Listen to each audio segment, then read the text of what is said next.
Everything good with you, brother? Yeah, here we go. We're live, guys. I don't know. Listen, I don't know if you heard a little bit of that maestro music in the background, but that's the great Crap Gamer who's back with us. That's hooray! That's how we used to start our shows before. You used to get all sorts of different sounds. Sometimes a belch would come out. You never know with the great Crap Gamer here, guys. We have an outstanding show for you guys. I want to say thanks to everyone that's here, guys. We took last week off. Batteries are recharged.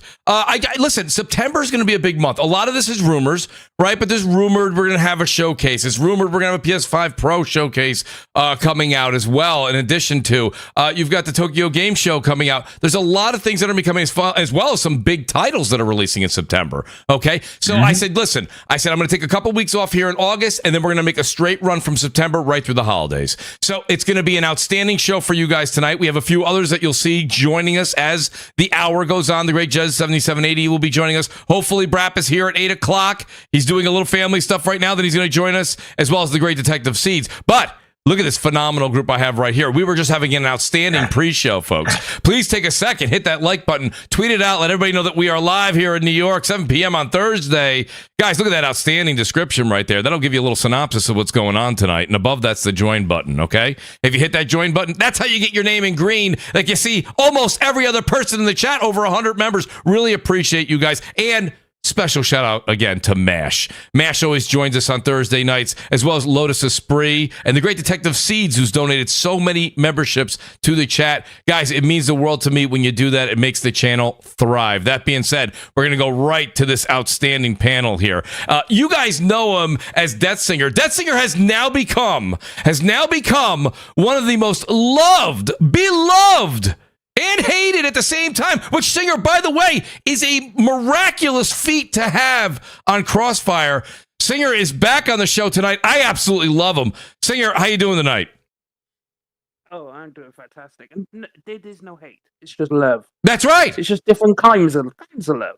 It really is different kinds of love, Singer. But I got to tell you, that's what makes CrossFire, right? So you having your opinions are very welcome here. I love your points of view, and I love how you go back and forth with the audience. It's absolutely amazing. So thanks for being here, buddy. The great J-Dub City is with us, too. Listen, we only have Jay for so long, so we are going to utilize every minute of the man that we can get here. The great J-Dub is here. Jay, you've been, let's just put it this way.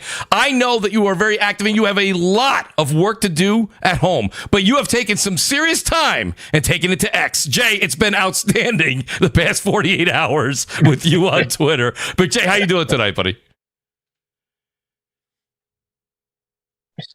And doing good. So what a wonderful week, you know. What a wonderful week to be a PlayStation gamer and just enjoying all the fruits and all the joy that's coming to your platform. How about that? I think that's a great way to put it as we get started. And last but certainly not least, his glorious return to CrossFire. And he'll be staying with us for a while, which is very exciting. Listen, I've gotten so many people that say, hey, I really, really loved it when you guys did Mooch and Crap. It was so much fun to have you guys on Sunday mornings. They loved the work that we did together. I just think the chemistry is fantastic. The great Crap Gamer is back on CrossFire again. Crap, how you doing, buddy? I'm doing good. It was going to be an interesting day today. Like I'd already talked to you about coming back on this week. Yes. And first thing I see when I check Twitter is J-Dubs like tagging me in tweets about Xbox. And I was like, oh, okay. Well, there's the thing to talk about. And, for me, just like people don't understand. They think because I'm upset about this stuff that doesn't make me an Xbox fan. I think quite the opposite. Mm-hmm. I'm an Xbox fan and I think this is stupid because it literally, like, for me, this whole situation that we're in this generation hasn't been that great.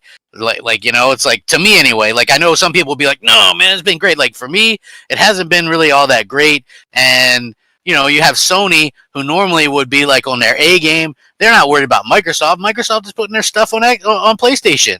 So what is Sony going to rush to do? You know what I mean? So yeah, it's frustrating that, Phil Spencer is like that breakdancing girl, Raygun. We call him Phil Gun. And, that's him. He's out there doing the little kangaroo hop and stuff, like what a crock of crap.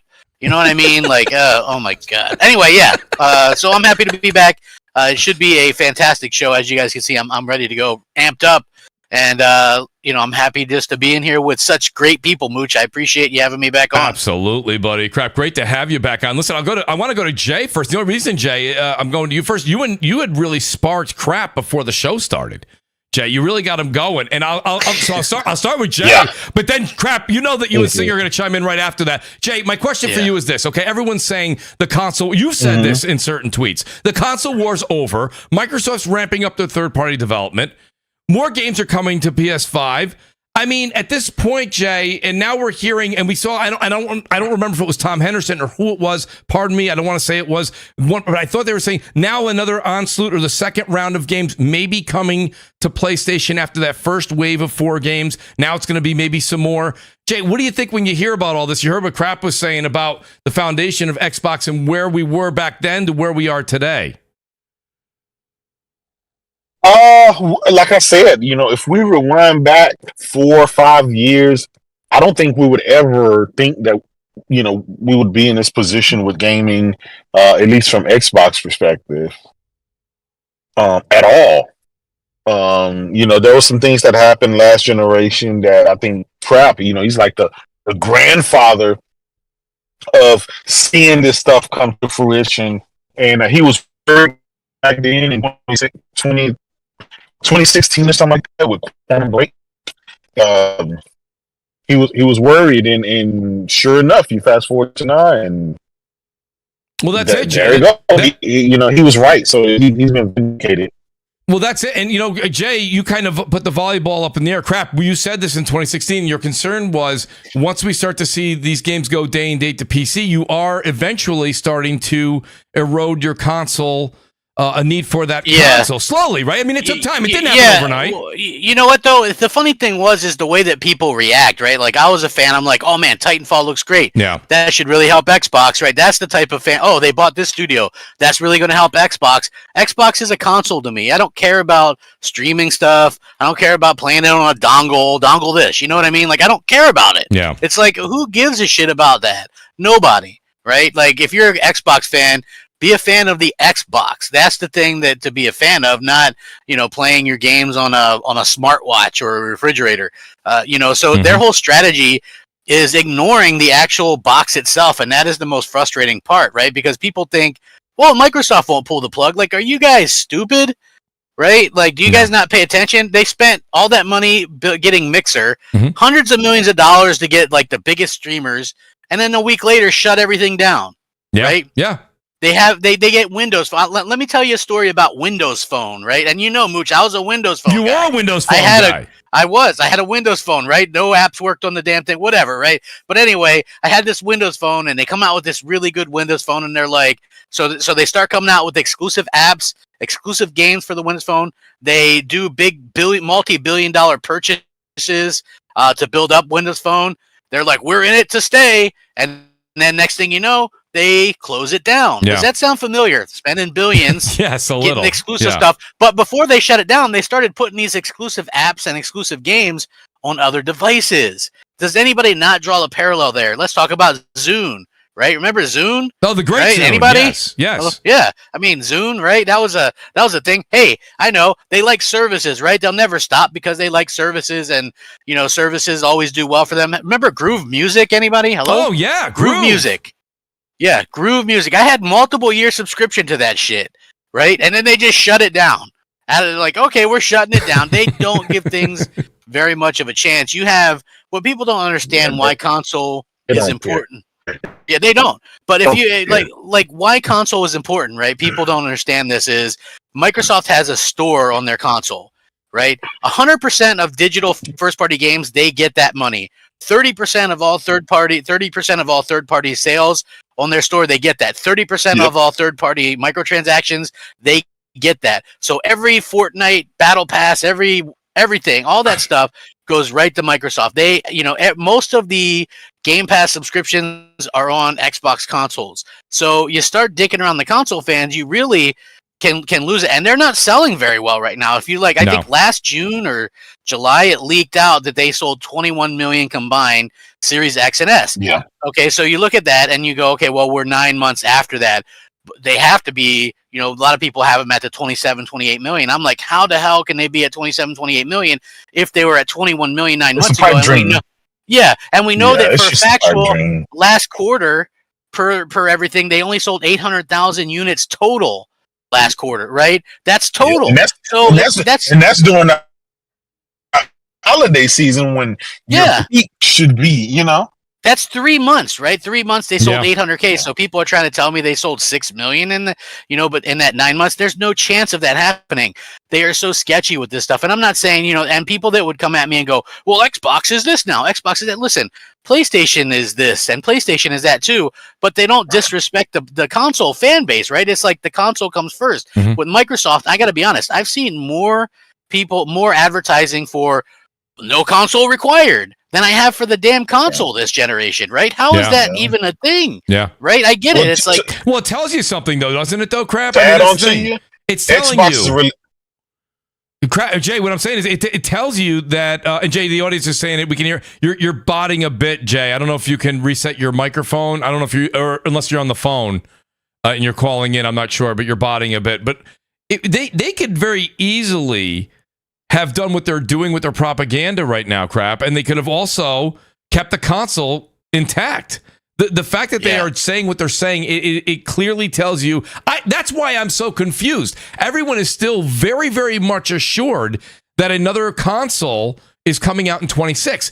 That may be the case, but why would they want to put another console out that's powerful, right? Let's just say it just goes head to head with whatever a PS6 or maybe even stronger. It doesn't matter.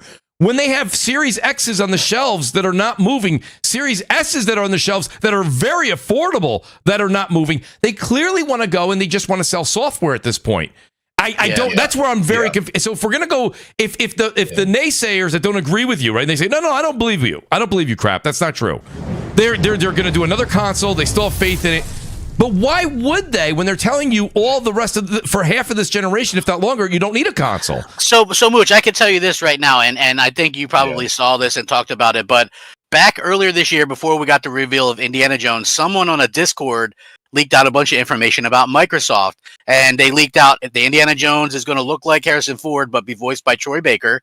They also leaked that multiple games are going to PlayStation, and they also said that Microsoft's next generation Xbox is going to be like a sort of a spec thing that they show, and that third parties are going to be able to make those. So, I think that's probably like they might very well come out with their own Xbox. But I think from that point on, they'll probably start introducing sort of like Steam machines, and you see people like on board for this. And I'm like, how can you be on board for this? I remember when people were kind of hoping that like Steam was included on this. And I was like, let me ask you guys something. Xbox is selling like crap. They have a store. Mm-hmm. You pay to play online, right? They make money from all this stuff. If you have a Steam store on an Xbox and people are buying Steam games, Microsoft earns $0 for Steam games, right? And you don't have to pay to play Steam games online. So they're going to come out with a thing that basically lets you circumvent their thing, right? Like, how is that going to do anything for them? That never made any sense to me as to how that would work. And people just get up there and go, oh, well, it's an extra bonus thing. I'm like, listen, I don't want to have to, okay, well, let me load up a Steam version. Or, I don't want, if I wanted to play Steam, I'd play on PC. Yeah, play on PC. You know what I mean? PC, What's an inferior PC? Well, that won't be supported. Exactly, and I'm a console guy, man. I like the plug and play strategy, and just to me, it's like I look at how things are going. Sony's in no hurry to announce anything, and why would they? What is a PlayStation dude going to do? I'm going to go to Xbox. What the hell for? Right? Those Xbox games are going to come to PlayStation. Yeah. Not only are they going to come to PlayStation, but you also get the PlayStation games, right? Right. And to me, it's like I would be very wary of buying games digitally on Xbox right now, because if they decide to pull the plug, your digital library, like a lot of that requires online connections and stuff. Some of the physical library also requires an internet connection. So people go, oh, well, no, they won't do that. Listen, try to use your Windows Phone stuff, right? You can't. Yep. Okay, it's like try to use Groove Music now, right? You might have bought songs or whatever, but you can't. What about everybody that closed their YouTube accounts to create Mixer accounts and partner with them? How they looking right now? Yeah, exactly. I don't. Ninja was one guy. I don't know, but then there was some other guys. I'm sure you know who they are better than I do. Mooch, yeah. No, they were huge people, right? And they would draw 20,000 people or whatever. Oh, more than that. Yeah, and then all of a sudden it's just like, well, we're all done with that, Yeah, well, so let me do this. So, crap. No, you've made a great point, you and Jay. Singer, now, you guys know this. For those on the panel that may not know, that Singer is very, very clear. He's a big Xbox guy. He went to PC a couple of years ago. And Singer, don't let me put words in your mouth. You literally said, how long ago was it that you made the switch from Xbox to PC? Is it 2-3 years? I don't know. Years. No, it was smart guy. Smart guy. 2018. Okay, 2018. Wow, yeah. That's of course I was ahead of the curve. But then you think about it, right? I get games cheaper than everyone else, officially. Right. And if I don't like DRM, and if you're worried about losing your digital purchases, there's a store called GOG, right? Now, the reason why you'd want to buy on Game On There is because you get all the files. So let's say, for some reason, GOG closes down one day. All your games are there, fully available. You could do whatever you want with them. Fantastic service. You are not beholden to the company. You own the product. So it basically no de novo and all that kind of thing, right? Now, Steam on the other hand, even if you don't have internet connection, even if you're somewhere with no internet, you can still play all your games. As long as you booted them at once, you can play them without internet connection. So there's that.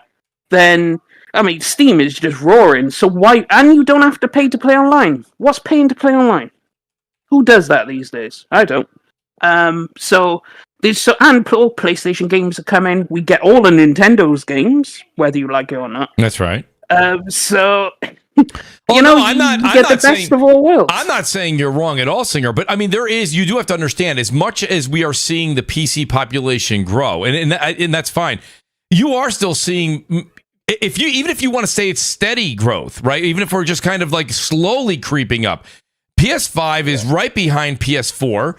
You did have the year and a half where you couldn't even find a PS5, right? And they're right behind the second best-selling console behind the PS2. History. So what I'm saying to you is there is a lot of, even though we do this on all these podcasts, and don't get me wrong, I have a gaming PC, I understand.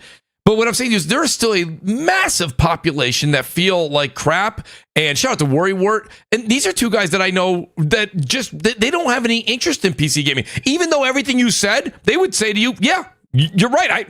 I wouldn't play PC if you with any somebody was like, I'll pay you to play PC. I wouldn't. I get offered free PC games all the time. Nope, no thanks. I'm not interested. Crap. Listen, crap. You want the capability to be able to play GTA 6 day one. You don't want to have to wait 2 years to play that game. Yeah, exactly. You know what? I also like college football. Exactly. Right? Hey, play that on PC, guy. So there is a lot of disadvantages. There is some. But the thing is, what you pay up front. See, now people love to do this, but if you think about it, right? Last generation, let's say you bought an Xbox, right? Mm-hmm. So you got an Xbox One, then you got an Xbox Refresh, and then I can't remember what it was. Then you buy the Xbox One X. Not everybody did that, though. No. How many times you got to upgrade your GPU? Yeah. Right? How many times you gotta add more RAM? How much time you gotta replace parts? And how many times you boot up and you get the blue screen of death or something? Every time Mooch gets ready to podcast, something's going wrong with the computer, right? Every time I get ready to live stream, there's always issues with PC. So I'm just saying, let's not act like it's all peaches and cream. It's fair across both sides. It's fair. Listen, I get why people like it, but it's also whenever you see issues like, hey, we banned 1 million people. Well, what platform did you ban them on? PC, right? It's that's always the case. It's you get these people because they don't pay to play online, and there's no real threat to them if they get banned. They'll just create another account or use a VPN, right? Mm-hmm. And they can just hack and do whatever the hell they want, and that's to me that ruins gaming. If I'm playing something multiplayer, I want to play on a fair, even kind of playing field, so to speak. Well, you know, and crap. But the thing is, I think a lot of times whenever we talk about games coming over, as the great Jez 7780s join us as well, and I want to get the detective seeds, guys. Great to have you here.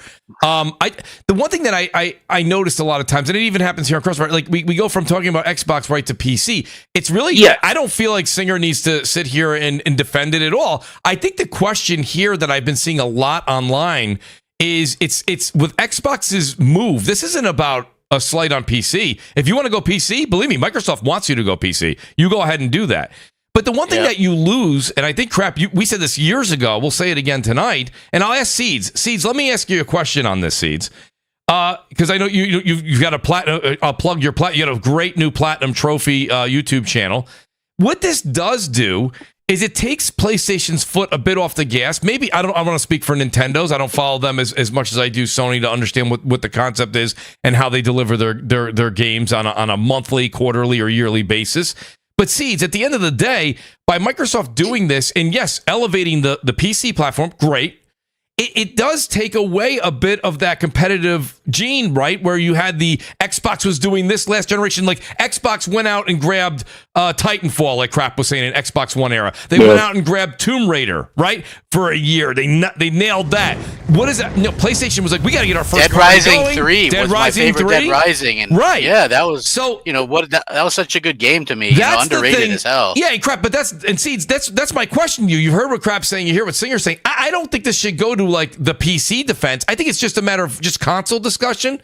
What's going on there, Seeds? Like this, are we ever going to get a third competitor? I guess is what I'm asking you. Will anybody take the position that Microsoft once did? So we have a Nintendo, a PlayStation, and then a third, competitive platform. No, I don't think so. And I think the discussion of going straight to PC, like PC has advantages and disadvantages, just like any other platform. Sure. Just you talk about console, you talk about PlayStation, Xbox Series X and S has advantages and disadvantages when it comes to PC. It's completely different hardware and ways to play, which I'm a fan of. I'm a fan of someone being able to play the way that they want to play. But when it comes to another avenue of hardware coming in to compete against PlayStation and Nintendo, I don't think we'll ever see another one. I think it'll be those two in terms of the hardware. Yeah. Microsoft obviously wants to get, I don't want to say completely away. I think they'll have something, whatever that something is, but it's evident that they want to get away from a plastic box. Yes. Phil's even telling you don't need it. You don't have to have it. You don't need it. And you can still play, our games. And I just think that Microsoft has obviously taken over the Xbox division. Anyone who still thinks that they haven't, I really don't know what to tell you, because it's evident that they want to turn quick profit and they want to be a software company. That's just what they want to do. They don't want to be a hardware company. They want to be a software. They want to take their product and put it everywhere. Now, that may go slow in some aspects, but I think it's going to go quick in others. Talking about the rumor of the game that's going to come to be announced at Gamescom. I personally think it's going to be Indiana Jones. I think that they're going to say Indiana Jones is coming to the PlayStation, and they're going to give a release date. What's that? That's not a big game. Well, they said it's a big Xbox game. Let me finish. What's big to you? Big is subjective. Okay, that's subjective. Starfield. No, I mean, that's subjective. 40 million players. I thought it was a tempo. Yeah, people they were saying it's like a big Xbox, like a big Xbox game. Let me finish. Let me finish. I know it's Crossfire and I can barely hear because I'm at the airport, but let me finish this so I can jump off here in a few. What the concept of the word big is subjective. What might be big to Shinobi might not be big to you or me or somebody else. But when you look at some of these games, if Forza Horizon comes over, which I don't care what game comes over, but I personally think it's going to be Indiana Jones because of the marketing I think is going to be there, and they're going to do that. They're going to drop that game. But if it is Forza Horizon, or if it is one of these other, what you guys are referring to as tentpole, I hadn't seen the word tentpole thrown around yet. I've only seen the word big. And that could be anything. I mean, it's being published by Bethesda. That's a big game. I think Starfield was one of the names thrown out as well. Well, okay, here's some information that just came up. So there was a broken link to the Amazon pre-order page, September 27, 2024, Forza Horizon 5 link. Yes, but if you go on that and you click, that could be FC Sports as well. I went and looked at it today. So if you go on there and you look at that UK link, it could be FC Sports, and there's 2 or 3 others. So that link is there, but it doesn't take. If you click on that link, it doesn't take you to a purchase for a Forza Horizon on PlayStation 5. It takes you to a page of being able to select the numerous ones. Yeah, so it shouldn't be live. It should be hidden on the back end. I think the reason why these are leaking is because they're sending them to be ported from Port Studios, and that's just asking. And it could be. I think with Indiana Jones, that wouldn't be in a port studio. They would just be making that, and that would probably be a surprise to everybody. So that's why I think, so far 3 or 4 people, including Shinobi, who was pretty right about all this stuff, has said, yeah, it's looking like Forza Horizon 5, which I think is that's a tentpole. Like, people draw that line in the sand. They go, well, if Halo, Gears, or Forza goes, then I'm done. Yeah. And so I think a lot of people are either going to have to redraw the line, which, by the way, you're going to have to redraw it and redraw it and redraw it. Or they're just going to have to suck it up and, just understand that PlayStation is going to get Xbox games and they're going to be better. Let's just be real. Haptic feedback controllers, since that's a cross-gen game and was able to do 60 frames, they probably could do 120 on the PS5 Pro. You're going to have ray tracing, like the best versions of Xbox games on a console. VR support. Yep. The main reason I say that I don't know, I'm happy if it is Forza Horizon because I'm gonna platinum the shit out of any game that comes. But the main reason why I think it may be something else, such as Indiana Jones, is the comments by Tom Warren. Tom Warren has leaked plenty of information when it comes to Playground games and when it comes to Indiana Jones. And he's kept his mouth shut on this one. He said, I know what it is, but I can't say. But it's not Forza Horizon. Not yet. Keep in mind, Shinobi and them, they said that these are the next sets of games. So it's not just one game. I think on the 27th, it's next month or next week. It's supposed to be announced one game, but there's more games coming, including games into 2025. So at this point, we can't say which game it is, but we can all assume the whole slate is coming, and there's nothing off limits. I want to say something on this thing. So Shinobi didn't say anything about Forza. Shinobi just said big game. It was another leaker that has some track record that had the image of Forza Cinco de Mayo, and that's where that started from. Well, the one thing about yeah, exactly. Yeah. One of the things that I was saying until today is that when I saw they showed their list from Microsoft, they showed the games that are going to be at Gamescom, and they're going to have coverage of those games on Wednesday, Thursday, and Friday, or something like that, the dates. The first day that they had it, Forza Horizon 5 is on that list. And I went into Forza Horizon 5, what updates they're having, and it is just road race routes and 4 festival rewards. And actually, they had a similar type of content update in June, and they were not even featured on the June showcase at all. So thinking why would Forza Horizon 5 2 years in show up all of a sudden at Gamescom? Yeah, that's a good point. It's already out. Why would they have that featured on one of their days in their showcase for their Gamescom showcase? And that's where I was like, well, why would Forza Horizon 5 show up all of a sudden? Dude, that thing's been out for 2 years, and they've been having content updates, but that hasn't been anything that's been really kind of featured. And June came and went, and I went to their release list, and they had a July update, a June release, and now they have an August 12th, which already happened already. So what are they going to do next week? Next week, the release already happened. So why is Forza even on their list of games? I don't know if they're padding or what it is, but it's so strange to see that if there's not some sort of announcement, update, Game of the Year edition, and maybe now the PlayStation 5 version is being part of that. And I would add something real quick here, and guys, let me know if I'm being too loud because I'm at the airport. And I think you're okay, Seeds. Okay, cool. I didn't want to talk over too many people if I can't hear. So the one thing that I would say is I think we need to look at what Jeff Keighley's potential lineup is for Gamescom on that opening night.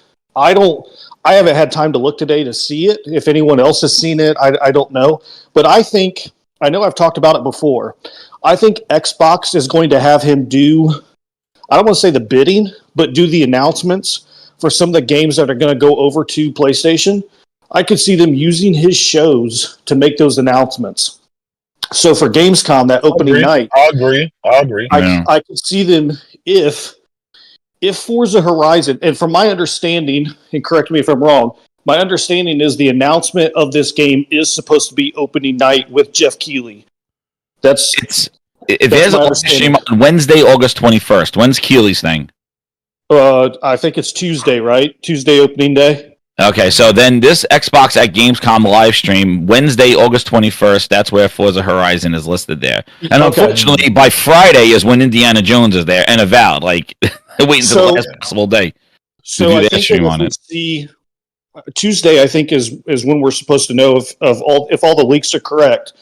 And I think that we're going to continue to see this. I think we'll continue to see Keighley be that, I don't know, padding, if you will, that Xbox is going to utilize at his shows to send some of these games. But I agree. I saw games, like plural. So it may be one big one and then some small, like what we consider small ones. You know, it's so subjective right now. And the reason I use that word of being subjective between big or small is because of the games I'm doing platinums on. I get viewership on games that are 12, 13, 14 years old that are just mind-blowing. Games that I would consider small. Keep in mind, Project Latitude is at play. Satya wants money. He wants games that are going to make money. He put Sea of Thieves out there. It made a lot of money for him. They bragged about it. They put Grounded. They put other games on there. There's nothing going to stop him now. So guess what? If they put a Forza or a Halo collection or a Gears, he know they're going to make more money than they've ever made before off of that. So they're all about money. According to Amy Hood, she's like, show me the money. It's such a short term. It's such a short term fix, though. Honestly, I mean, is it though?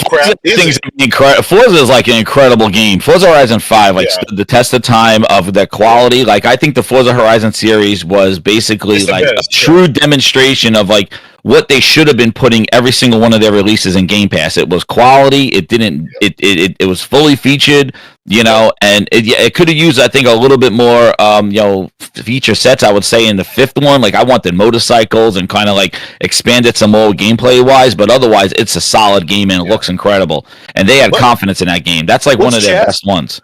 Hey, Mooch, what's chat saying? Did we run a poll on what game they think it is? I did not run a poll. I can do that right now. I'm actually interested to see. Well, I'll throw a few. What do you want to say here? We'll say Indiana Jones. We'll say Forza Horizon 5. We'll say Starfield, and and then I guess we'll say other. I guess. And one of the things I would say, like what Detective C's the same way, he's leaning more to Indiana Jones. I could see that as well because thinking about it, what he was mentioning, the marketing really hasn't even they really haven't even. There's no release date, and it's so strange that they're waiting to the last possible moment to showcase that on their kind of live stream. That's not like the first thing they're doing. It's on Friday, and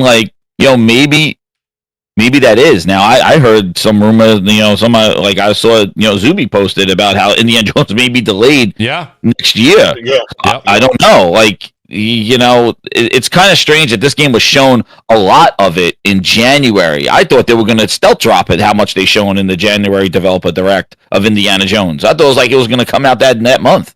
And the fact that they don't have a release date on there, and it really was kind of... they really just showed more cinematics during the June showcase, not too much of in-depth gameplay or more of it. So I don't know. It's definitely strange. Someone said Hellblade 2. I mean, that's one that's obviously going to go. That's definitely going to go at some point. Crap. Yeah, well, so here's but that's not. I'm going to say this, right, and I've called this a long time ago. Honestly, I think Starfield is going to be one of these next first games, and the reason is because they were so far along with that. Remember, Phil stopped the developers from working on it at the last minute. Yeah, so that is the most further along game. So I can see that. That was originally the DLC. Yes, the DLC is coming in September. The PS5 Pro is coming in September. Why not? They obviously they want to make money. You've already given your console fan base and the PC fan base first snaps at it. It's been out for a while. Mm-hmm. Now you introduce the PS5 version with the 60 frames, with the DLC as a complete package. That's going to move some numbers. It just is. It's a numbers thing. Absolutely. And crap, I understand what you're saying.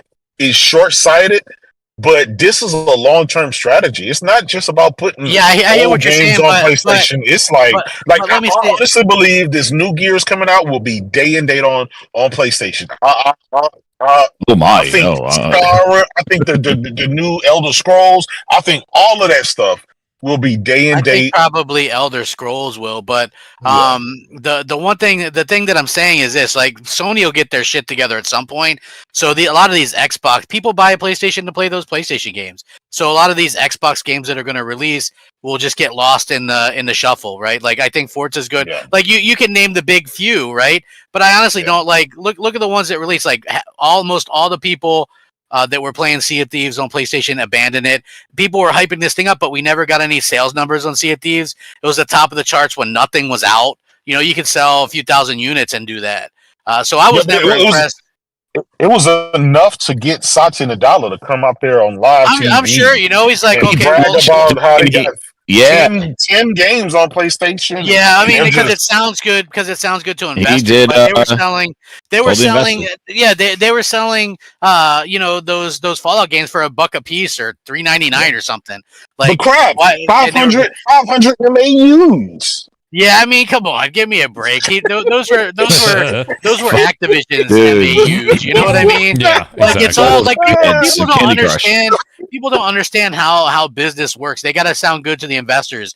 Xbox didn't do anything to kind of earn any of that. It's like, okay, let's say I suddenly had infinite money and I buy Activision. I'm going to go, guess what? I now have 500 million monthly active users. I didn't do shit to earn that. I just bought it. So, I always looked at that and thought that was kind of funny. But for me, it's like, look at their other games. Did anybody really play Pentiment or Grounded or what the hell was that other game? Pentiment. FiRush. Like nobody played any of that shit. So I played FiRush. Yeah, but I mean, I played that stuff on Xbox. I'll be honest, crap. But those games didn't do anything on PlayStation. We bought it. We bought it just to make sure that we got more Xbox games. Yeah, but to be honest with you, man, and I say this as an Xbox fan, Avowed ain't shit. It's not good. No. And I said this when they said they were going to delay it. I have to stop you there. Your taste in games must be shit if you think Avowed. Well, no, listen. Hellblade 2, right? People hyped up Hellblade 2. I don't care about Ninja Theory. Ninja Theory, that was a garbage ass game. This isn't Ninja Theory. This is Obsidian. Okay, and when I'm saying it ain't shit, it's not going to sell. Is this an Obsidian don't miss move? Well, I think hold on. Obsidian always makes good games. It is going to sell. It might be good, but it's not going to sell. I think it is going to sell. I guarantee you it'll sell. Okay, and it'll especially sell on PC. It's in Game Pass. It's not going to sell. What games have sold well that Obsidian has put out? Well, I mean, okay. I'm sorry. Oh well. I guess I didn't know that was a fucking number. Time out. Oh, crap! Still got it. Okay. There's no file on the play. No. There's no foul on the play. There's no foul on the play. I'm not saying the game's going to be bad. I'm saying it's not going to do shit. That's what I was just going to say. You're both saying the same thing. It's going to sell well because you're both it's going to sell. It's going to sell. Fuck off. It is going to sell. No. And we're not even going to know if it's going to sell. Tell us. Yeah, but listen, because I'm telling you, hey, I'll come back when it doesn't do shit. And we can talk about it because it's on Game Pass. And guess what? Okay. Even a good game. Look. I'll say this: I liked Outer Worlds. I thought that game was awesome, right? In many ways, better than Starfield, and it sold 2 million copies or whatever it was. That ain't shit. Okay. When we talk about sales of a game, about sales of a game, you're talking, 10 million, somewhere in that stratosphere. That game is not going to sell. Wouldn't even sell 5 million. I guarantee it. Here's the thing, guys. It won't sell 10 million, right? It's not going to sell 5 million. It's not going to know when it's going to sell, so let's stop talking to numbers. It's going to sell. I'm saying, go one further. Indiana Jones ain't going to sell. Game Pass will only affect Xbox. That's it affected Starfield. It affected PC Starfield. guys don't buy those games like that. Those single player. Yes, they do. Or they yes, they do. This is how I know you're full of shit and you don't know what you're talking about. Because if you know what you're talking about, Obsidian is one of the classic PC player base love. They love CD Projekt Red. They love the people who make Baldur's Gate 3, Larian. He just asked you, and that's where it's going to sell the most. Put some numbers out there, and you couldn't. He just told you what game have they made that just really like. I'd put 3 million, 4 million. That's nothing. There's like 3 billion. Don't you guys always brag about there being 3 billion PC gamers out there? Like, well, no, hey Jay, it's okay. He just confirmed that it ain't gonna do shit. 3 million ain't nothing in this day and age. Come on. I think when it comes down to it, 3 million is good. Singer, it's not good. If you guys take a 3 million is good for the game. It's like saying Rebirth did fuck all. Like Rebirth flat on the face. Okay, so let's look at what Obsidian has done for Microsoft so far. Grounded didn't sell for shit, right? Right. Okay, what else have they put out? Right, in the whole time, in the multiple years, the only other game, and the multiple years that Microsoft has owned them, Pentiment, which didn't sell anything, Grounded that didn't sell anything, Outer Worlds. Well, I mean, you can't even count that because that wasn't Microsoft. That was published by whatever the hell Take-Two's independent label was. Yep, and that was only 2 million units, which ain't shit. Even though I thought that was a really good game, and I think Avowed will be really good. But I also think that it's not going to sell. And I don't think Indiana Jones is going to sell. I like Xbox, but let's be real. These games aren't moving the needle for anybody. Hell, even Starfield didn't move the needle. What was the max on Steam for that game? 350,000 people concurrently? Like, that's not great. Yeah, like, but I hate to say it. It's not. I think success is, like, 3 million for that game would be a success, right? But, across multiple platforms. Then again, it's horrible. Well, no, it depends on what the kind of game is, how much you put into it, and what classifies as success. It's like you look at Final Fantasy's numbers now and compare to what Final Fantasy used to be, and you will notice a multi-million discrepancy because it ain't doing shit now. Yeah, well, those games Final Fantasy VII Rebirth is a failure because it didn't meet up to what Final Fantasy sells. It didn't. That's the reality. Those games are saturated, so I mean, I find it very people funny love to talk sales. That you can say that when, for one, that game is only on PS5, right? It's not on any other platform. Hey man, you've got 60 million consoles. No, absolutely. Now, keep in mind when I use that same analogy with PC, and you got 3 billion people, it put it more into context, right? You see what I'm saying? You can't have your cake and eat it too. You got 3 billion PCs out there, but you're bragging about 3 million sales when just fucking one platform can sell 3, 4, 5 million of one piece of software. And think about it. This generation is only 3.5 years in, and yet you want to use that same analogy. But when I use the whole PC analogy, it doesn't count. It just depends. Like you can't be hypocritical. You can't not hypocritical, but then you can't judge success on some arbitrary number that you in your head think is a success. Well, you just said Fantasy Rebirth. It was a failure, right? Based on what you were saying, yes. But it's not. It clearly it was a success. The shit stayed in the top MPD for fucking ever. Like it is what like I don't get your frame of reference, and I don't get your train of thought. It's like everything PC is great no matter what it sells, even if it's trash and it sells sucks. Well, no, but then you're taking a console that has a much smaller install base because it's only been on the market for 3.5 years, and you wanted to sell 50 million copies. Oh, well, you got 60 million PlayStations up there. Why didn't it sell 60 million? Like, that makes no fucking sense. But when I bring up God of War selling 35 million copies, when I bring up Spider-Man selling 35, 40 million copies, when I bring up Horizon selling 45 million copies, it don't matter because that's this and that. Like, you see what I'm saying? You're like, come on. No, but then you're putting words into my mouth. And this is only on one. No, I'm just using this as a frame of reference, right? So I'm not saying you personally. But I've heard exactly what you say. I've heard people say that. And here's the thing: these games are only on PlayStation. They're not on PC. They're not on Xbox. They're not on all Switch and all these other things. The games that you name, like the Outer Worlds and some of those are on every single platform. And they only did 2 billion. And you claim that that's a success. That's what I'm saying. It's just hypocritical. That makes no sense. A success is based on what they deem as a success, though. Yeah, but you pointed fingers at me with the success. I told you 2 million. Crap told you 2 million sucked, right? From that number. But then you turn around and told me 3 million only on a PlayStation 5 sucked. That literally makes no sense when your game was across every single platform. But this game here, or this PlayStation game, is only on PlayStation 5.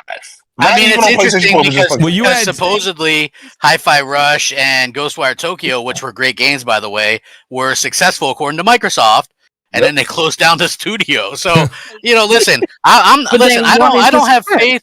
I don't have any faith. Like, let's say Valve comes out and doesn't do anything, right? Are they a candidate to get closed down? I mean, I think they could. So be. when you saw that got you. No, they wouldn't. Ninja Theory is on the chopping block. They showed enough of a Valve that you're ready to go.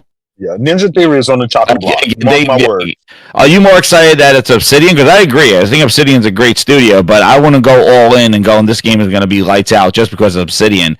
Because I don't think they've shown really enough of this game. Like, it looked janky as hell in January, and then in June showcase, yes, they did a deep dive, but nobody has played these games. That's what was my concern. Same thing goes with Indiana Jones. We haven't had anybody coming back going, hey, I've been to this event, I played this game, let me tell you about it, do anything about it. Right. Nobody has touched these games. And yet again, we're going to be at Gamescom, and Avowed and Indiana Jones are going to be video presentations. Yeah. All these people there, nobody's touching these games. That's a concern for me when you see people coming back going, yo, I played Astrobot. Hey, let me tell you about it. Digital Foundry breaking it down. Hey, they even played friggin' that Lego Horizon bullshit and that goddamn thing. There are people playing that stuff. Why is Microsoft not letting people play their games and give impressions on it? And it has to be in this, like, Redfall kind of secluded little bootleg thing where you can't talk about anything when you come back and say it's game of the year. It's all controlled bullshit. My thing is people should be playing these games. And then when they show this stuff, they're not. I didn't see enough of a Valve to be like, yo, I think it looked better in June than what it looked in January. Yo, you read the article from Game Informer, which unfortunately shut themselves down. IGN, whoever bullshit, shut them down. But they had an article interviewing them, and they were saying, like, hey, romancing's not in the game. The third-person camera is more of an accessibility option, but we would like to make it, given the feedback, we will add the third-person camera. However, the animations are made for the first person. These are all kind of like what's not in the game. Like, we didn't do romancing because we didn't want to do this. We didn't do this. The third-person camera, people like that from the show. That was feedback that they didn't realize people wanted to do that. So it would have been nice if they said we're delaying it to ensure that third-person camera is really, like, polished, but they said we're delaying it because of backlog. Anyway. Because it's Obsidian, I don't have to worry about the game. I know the game's going to come out fine because I've played every single Obsidian game. Oh, no. We did this already with Arcane Don't Miss or Redfall. Please. No. Miss. So wait a minute. Arcane Miss. All I heard was Arcane Don't Miss when Redfall was coming out. That's all I heard. The thing is, Obsidian has been making games since the original Xbox, right? They have a long track record, and when it comes to misses, they have like one since the original Xbox. Come on now, with that kind of track record, you're not going to give them the benefit of the doubt. So hold on There's a second. plenty of good games that don't sell well, though. Hold on a second. Guys, because here's the thing with my mixer, the way it is, I've been trying to actually talk to the great Gaming Forte behind the scenes. I can't chime. When you guys talk like that, my mic cuts off. You guys can't hear me. But what I'm trying to say is, I think if you go back to when this conversation began, Singer, listen, we've had you on the show for a while. I've actually even said I think Obsidian is the shining star of all the teams that they got outside of course. I agree. Right, I think they are outside good. of Activision. The best studio they got. Activision's big time money. But I think Obsidian is the star. So I've said that, so I understand where you're coming from. And Singer, I absolutely know from talking to you behind the scenes, you love Obsidian. But what Crap is saying here, and what Jay was alluding to, not with you, but what we hear all the time, you had Square Enix come out and say they were satisfied with Final Fantasy VII Rebirth numbers. You saw that we had the developer came out and publisher for Stellar Blade. We are happy with our numbers. Like you said, those are subject. If they're happy with them, that means that they got the money back that they wanted to get.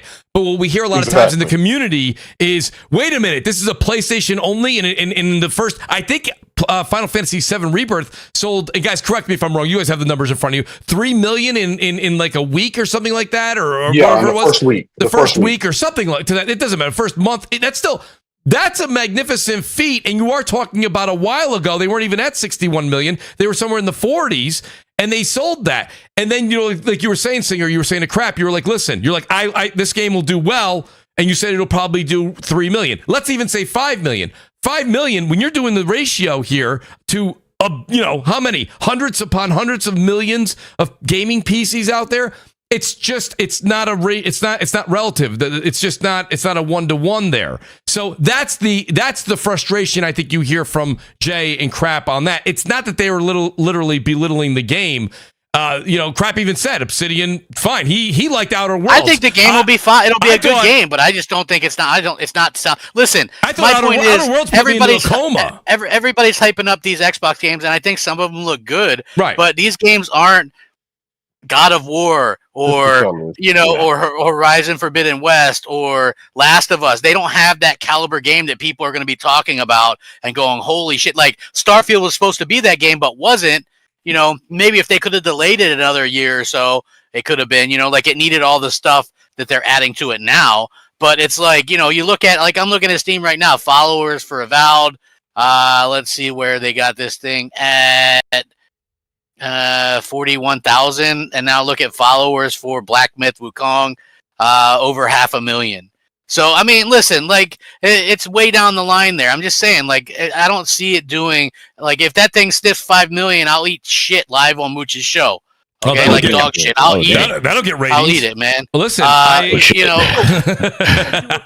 it's going to do like 3 million, though, which is perfect success for Obsidian. Well, it will because they. But how do we know? Why are we even talking about sales? We're never going to know what the hell they're going to what it sells. We're going to know how many people ate sandwiches or some crap like that. How many? Well, you can tell on Steam usually. You can tell on Steam how much it sold. You can't tell on Xbox. You can tell how many players. Oh, well, you got the Steam charts. The Steam charts. Because in order to get on there, you have to have bought the game. So in order to get on those charts, you have to have paid to get in. So we know roughly. Now, what about Kingdom Come Deliverance 2 that just put 7 days before? How's that following of that thing? Yeah, they return stuff all the time too. So how's that? Because the thing is that they moved Avowed to February to give it room, to give it time to breathe for the backlog, and now we're already seeing another RPG just got slapped 5 days before it with Kingdom Come 2. And now we don't even know what February 2, 2025 looks like. So that's going to affect also, the adoption of this game as well. Right. We don't know what February is going to look like. Because, again, Warhorse Studios is another developer that has garnered a good reputation on Steam. Yeah, they do. And people like their games. But people will buy the multiple. So it's not really going to affect anything because they would buy both of them. And then you would play them when you want to. It's not like it's completely crowded because there's so many millions and millions upon billions of PC gamers, right? That not everyone's going to be vibing with the same thing, so everything can breathe on Steam. So it's not really a crowded situation. I just looked at the PC is not the bench. This PC is what not they shown with Avowed, I think, is definitely a little. I think that people need to hype their game. The Microsoft's the one that needs to hype their game. Like, I think they need to do full breakdowns of everything, and hopefully they do more at Gamescom next week because I think that this game needs to. They all I hear, and my whole problem with Microsoft stuff, what they do with their games is they always kind of like lead with what's not in it. What's going to be lacking? What's not there? And it's not an open world. It's hubs like in Outer Worlds. Okay, so they just keep. I don't know. I just think their messaging and their marketing is just so off that they should really be embracing and hyping up these games and giving them the pedestal that they need, especially Obsidian, if this is what they're doing. They're also working. They also mentioned that they're working on Outer Worlds 2, and that looks good. It's like, dude, how much did they split up? So they're working on Outer Worlds 2. The lead director had an interview and said that looks good too. So they're working on that. They have 2 different teams, right? They have 2 different teams. Like, is that good? Like, put all your eggs. Well, it is good because because before Obsidian, before they got purchased, they were independent, right? Yeah. Now, this is where Pillars of Eternity gets such critical acclaim from. They made that shit off crowdfunding. They relied on the people to give them money. They didn't even get a publisher for that. And they still went on to sell. It's a top-down, it's a different gameplay. It's not an PC game. No, it's absolutely amazing. It's amazing. No, I'm not saying it is. I'm saying it's different than what a Valve gameplay is. Crap, because if he's going to say that, it's like top-down games, awful. Ugh. I mean, that's just your opinion, you know. Awful opinions for awful people, right? Awful opinions, man. It's that top. Those games don't sell for shit on console. No, they do though, because what has sold on console? Pillars of Eternity made like $500K on console, which is really good for crowdfunding games. $500K? Whoop-de shit! Stop the presses, guys! $500K? But think about it. It's a PC game. Microsoft must be celebrating that. No, Let's go. It's a PC game. The $3 million for Final Fantasy Rebirth Party time. Woo! But the overall sales are... They did like 2 million with the Pillars of Eternity, and it's a 90 rated game, right? So they sell that game for like $5 too. No, well, they sold it for like 30, but that's it's like $5 all the time. I see it in sales. It's what you want without a big publisher backing you. Like that's fantastic. Why wouldn't a big publisher back it though? Well, Microsoft got all that money. Let me ask you guys a question here. I got unlimited amount of money. You've got a situation here, so and don't get me wrong, we're going down a rabbit hole here. I see where you guys are going with that discussion. We are going down. Yeah, we can hijack this later. Well, hold on. We're gonna stay in the same family here, but I got a couple super chats, and then I'm gonna kind of deviate to another problem because again, I want to bring it back to console because I know a lot of people like to bring this right to PC all the time. And shout out to Danelle Brown. He says this is gonna be a fun show, but can't wait for next week. And Mooch, how come you ain't been talking about the Mets? Because they've been horrible. Shout out to the great Danelle Brown. The great Jimmy Harrison series is good to see you, bros. What's up, crap? What's up, J-Dub? Shout out to Jimmy. Link, we got to get you on in 2 weeks, buddy. We're going to get Link back on the show. He says, nice show. Keep up the good work, gentlemen. Appreciate that. Ocelot says, mighty fine panel, Mooch. Glad to see everybody. I appreciate it. Lord Metroid says, Tears of the Kingdom sold 10 million in 3 days. That's something to keep worthy right there. Put that in your pocket right there. I like that. Lord Metroid says, it's all good, fellas. Switch 2 is coming. Great show. But here's my thing. They delayed that Switch 2. It hasn't even been announced and supposedly delayed again. Supposedly it's coming out in March or early next year. To be fair though, you want to delay it because you're nearly passing the PS2. So you want to pass. Maybe they want to make that number. Yeah. Maybe they want to make that number. Because they're close to it. They are within sniffing distance of the PS2. They might want to make that. Yeah. Mm-hmm. No, I agree with you. Overtake the PS2, and then they can go Switch 2, everyone. We don't have Detective Seeds for too long. Seeds, I know you're in the airport with earbuds on, and you're on mute, so I appreciate that. I appreciate you being here. But Seeds, here's my question for you. You heard what was going on right there. To bring it back to the console discussion again, is the third-party games. A lot of third-party games are not coming to Xbox now because of this lack of sales. And this is another thing that was said a while ago. I'll give Crap credit for that as well. Crap, you said this a long time ago. We said this a long time, years ago. Eventually, your console, when it doesn't have sales, you will end up having publishers, developers skip your platform. And I understand that you could make a case if you're an Xbox fan to say a lot of the games that are skipping Xbox aren't larger titles. They aren't massive titles. And I understand that. But again, when you go to look, if you're somebody that's going to jump into this generation and you look at the portfolio that's going to be, and you get all of these indie games, you get all of these AA type of games, and then you have the first party, and then you see the Xbox games coming over, it further sets back the chance of an Xbox purchase. And then in my mind, I don't understand this. I've seen so many journalists or whoever is saying out there, but the next Xbox console will be extremely powerful. And I'm like, but why would Xbox put that money into R&D and production when they're not selling their powerful console now? And they're literally migrating some of their bigger games over, but before the 2026 supposed Xbox Series X2 comes out. So Seeds, what do you think about this? This is another inclination of how you're not going to see Xbox. They're not going to grow at all as far as a platform. They're going to do outstanding as a third-party publisher. Yeah, I'll just cover this part, then I got to jump off, catch my flight. But I think right now when it comes to Xbox, this next Xbox is going to be the most powerful. I'll be honest with you, man, and it's, you can call it shade if you want to. I'll believe a damn thing that Xbox says right now, because we heard information, and I know people are going to dog on it, but we heard information about the Series S and what that console is going to do. They went through and privatized and took that video down. It's a privatized video because the way that they talked about that console, it didn't pan out. 1440p 120. That's what they promised. So I mean, people can talk about the console, how powerful it's going to be, what it's going to do, all this other stuff.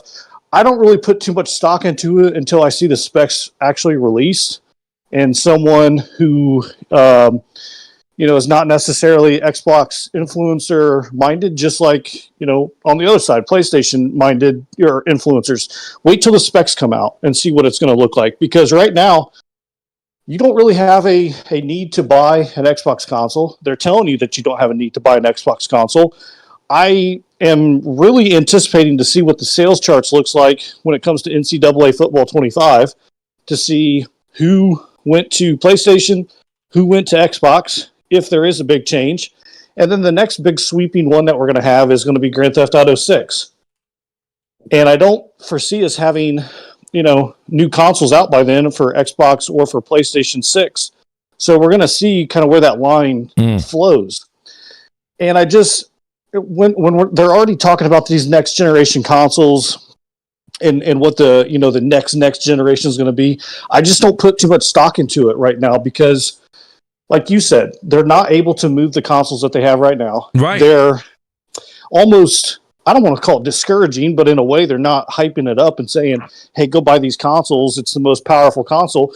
We went from the most powerful console to, we want you to play anywhere. Mm-hmm. Yep. That's the messaging. We went from the most powerful console to, you can play our games anywhere. We want you to play anywhere. Mm-hmm. Well, that's not really enticing me to come and play on your platform, because there are things that I prefer on my PlayStation that I don't on my Xbox. That's why I have a preference on my PlayStation. So when it comes to already talking about, the specs and the next, I don't know how anyone knows, unless, well, I'll say this. If they know about it, they would be under an NDA and they wouldn't be making videos about it. Because when it comes to things like that and they want to be tight-lipped, if they actually knew what the true specs were in that hardware and what it was going to be capable of and what it was going to have in it, they would not be talking about it. And I can speak from example. So that's just how it works, man. When they're doing that. Now, it may come a certain period of time where they lift that and they say, hey, we want you guys to go out and hype that up. But you're talking years out. Yeah. So I put absolutely zero stock in that conversation right now. I like what you're saying there, but the one thing that I take a bit of credit for, Crap, I don't know if you remember this, Crap. I'm going to ask Jez the question, but Crap, is you talked a lot about the platform itself, Crap, and what was going to happen as the years kind of went on. We went from 2016, and then we saw the next big move of what's going on in 2020, and the big push for Game Pass in 2017 to 2020, and where we are today. But Jez, my comment to you, and Jez, I think you've been on the show enough to hear this, but I mentioned it with Crap ages ago, is when you start to go to a subscription, just like we're a subscription-based system like Game Pass you see quality diminish, right? And if you look at right, so if you look at it from my point of view here, Bethesda, right? Their games, the way that they came out, and then the way that Starfield kind of came out, and it was. I still think. Listen, you can say the numbers, whatever you want. Bit of a dud for the amount of love that Todd Howard put into it. And it was his next baby. It was going to be the best thing in the world. It was kind of a dud. Look what happened with Ninja Theory. Hellblade 2 is definitely an eye candy event, but the people even said it was a step backwards from the first one from 2017. Yep. Okay, when you look at Redfall, like J-Dub had said earlier, don't talk about Arcane. Okay, well we are. They never miss, and now they're they're not doing that. And then you look at 343. And then you look at 343, and what happened from the Halo games. Halo Mooch, just look at Forza Motorsport. And they just launched in December. Like they had to adjust the feedback from people saying we don't like the leveling up system, and also its optimization on PC. Like, man, that thing was hard to run on PC. Like they updated it since, but like Forza was like especially coming off the same engine as Forza Horizon. I know it's a different one, but it's different. But Playground Game worked on it. But my God, like Forza was that optimized engine. Even on the own consoles, Forza Motorsport was not what it was. Forza was like the 1080p 60 on the Xbox One. It was the 4K 60 on the Xbox One X. Like it was the de facto engine to demonstrate what the system can do. And the fact that we didn't get that with Forza Motorsport after 6 years of development, when they were pumping those things out every other year. Right. They got rid of a lot of the people left that were the really passionate car people. And if you look at the people that they hired, whatever the case may be, they weren't the same. They were hired for other reasons. But real quick, Mooch, I wanted to touch on something, which was no matter, they could have the most powerful console in the world, but they're so lazy and nobody's going to take advantage of it because it's not going to sell for shit. Right. Yeah, right. Like, look at the Xbox Series X right now. It's like should be dog walking the PS5 in every single game, right? So any game that's equal or PlayStation 5 has an advantage in, that should be an embarrassment to Xbox management, right? So the fact that 3 of the 4 Xbox's own titles played best on PS5, like how bad is that, right? That's terrible. Like, you guys, what do you think Call of Duty's going to do on PS5 Pro? Right? What do you like? All these games are going to be phenomenal, and we're just kind of left in the wind. And you got people more and more all the time going, okay, well, we are going to launch an Xbox version, but not day and date. It's not important. And that's a shame. Like Xbox should be getting everything. And if they sold their console and it looked at it like, which one would you rather sell if you're making a game and you had limited resources? The one that has 62 million consoles sold and buys games, or the one that has like 23 million consoles sold and only rely on rentals? I think that like the choice is pretty clear. You know what I mean? It's unfortunate. I don't know if Microsoft ever. I just think this is somebody's interpretation of what powerful was, because I don't think Microsoft. Sarah Bond never said powerful. She said the most technological leap. Technological leap, which and then could be a streaming cloud, device, and this hybrid type thing, and then with Shaggy, I'm sorry, Ryan McCaffrey over at IGN Zoinks, he said basically at the end Phil was teasing this hardware of this handheld, and he's like, I want to play it natively and all this other stuff. So like they keep alluding to this handheld, and Microsoft has a typical trend of trying to be part of the conversation when so now if there's a Pro that gets announced and it's going to get shipped and stuff like that, Microsoft was always like, well, we got Project Scarlet, Project this. It was all we got VR. We're going to put VR in there because they want to be part of that conversation. So this whole next console that they're talking about so early when they can't even move the consoles they got on shelves right now. Yeah. It's all just ways of trying to say that they're still in it, because they always have to have this justification that they're still into gaming. And if they have to keep doing that, there's a problem, because there's some sort of distrust there that you're not in gaming. They have to dress Satya up with his Halo jacket and say, it's an Xbox. Satya, stand here and say it. We're all in on gaming. It's like, how many times you got to tout him up there and just have him read the cue card saying we're all in on gaming? Like, if you got to keep doing that, there is doubt. Obviously, or you sense there's some doubt. And the thing is that all you need to do is drop the games that people want to play with the confidence and market them and show them, and people will just come and play them. The problem is that you don't show confidence in your games. And then I feel like that Game Pass, going back to your other question, the fact that Game Pass, I think, gave them this kind of safety net, the security net of just kind of get it out there, we'll fix it later. Yeah. Try to make that queue. I think that was Redfall's problem too. They had to make, because remember the whole in the next 12 months you're going to be playing these games, and they failed on that delivery. How many times they set these expectations? Same thing with Avowed. They had in January when they showed the Avowed, it said fall 2024. That's what it said on the developer direct when they showed Avowed in January, fall 2024. Nobody made a peep. Nobody was like, oh, that's a busy holiday. Ooh, maybe we got to move this out of there. Fall, that's a busy time. Nobody said anything. Then in June, they show the game, and now it's just 2024. They took away the fall.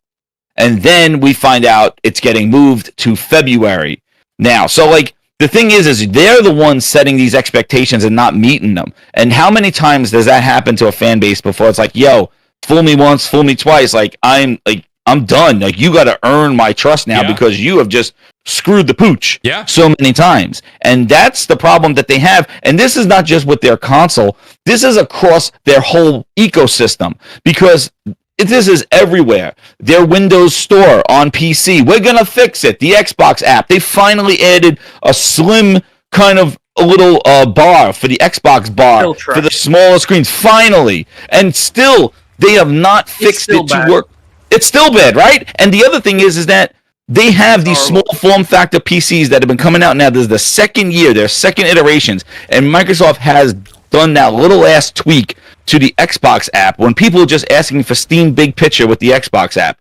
And Phil just says, I hear you, I'm fixing. Dude, they're already on second generations of these things. Like, the problem is, how does Steam do it once and the Steam Deck is boom, done. We're done. It's a console. Yeah. You can do anything you want, and Steam got it right on the first time when Microsoft is sitting there with Windows 11, Windows 10, all this stuff, and they can't fix their Windows Store.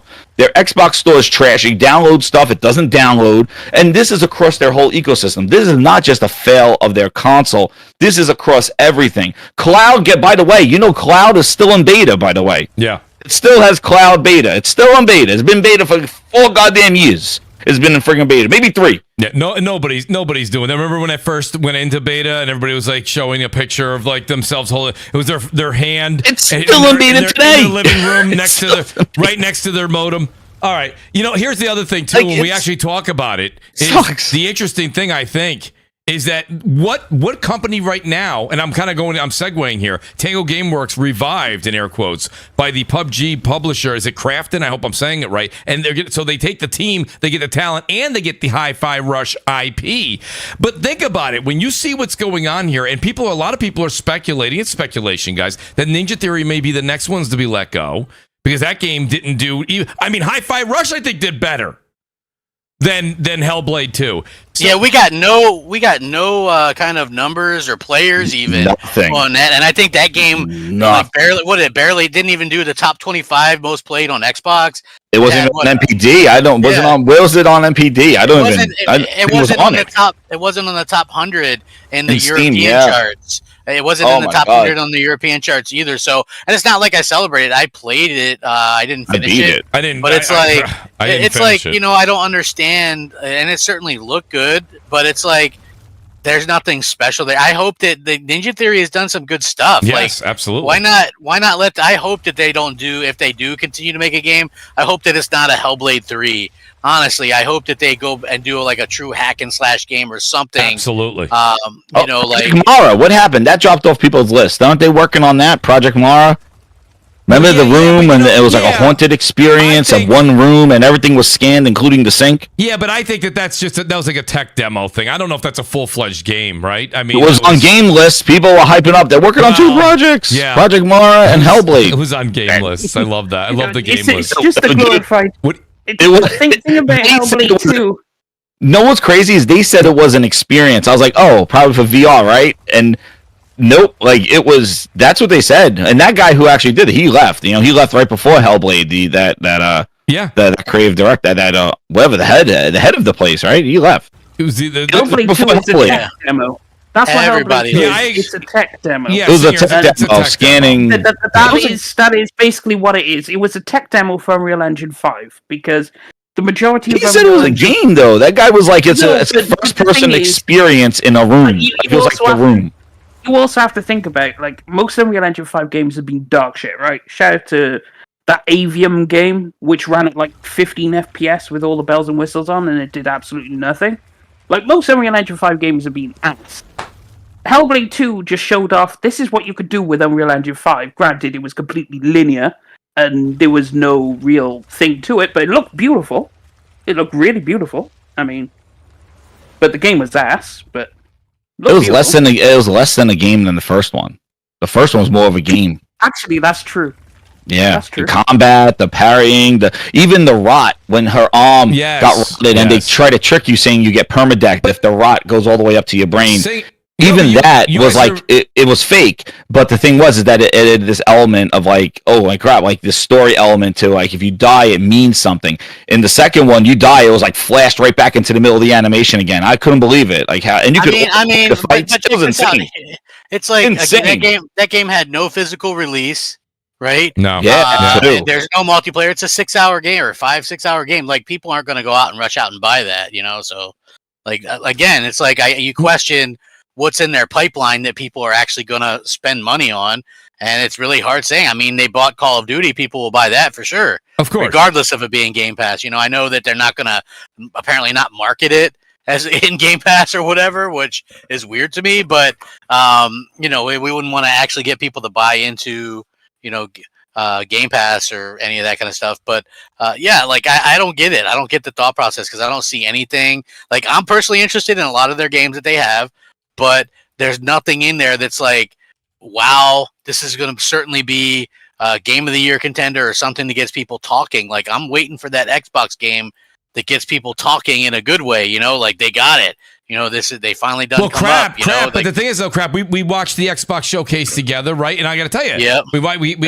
we streamed it. It was good. But you saw the games that are coming out for a good 18 months, 24 months, right? Yeah. And I didn't listen. It was a great showcase. I'm looking forward to playing some of those games. But what you just described, a holy shit moment, like wow, that's a game that I need to go out and buy an Xbox for.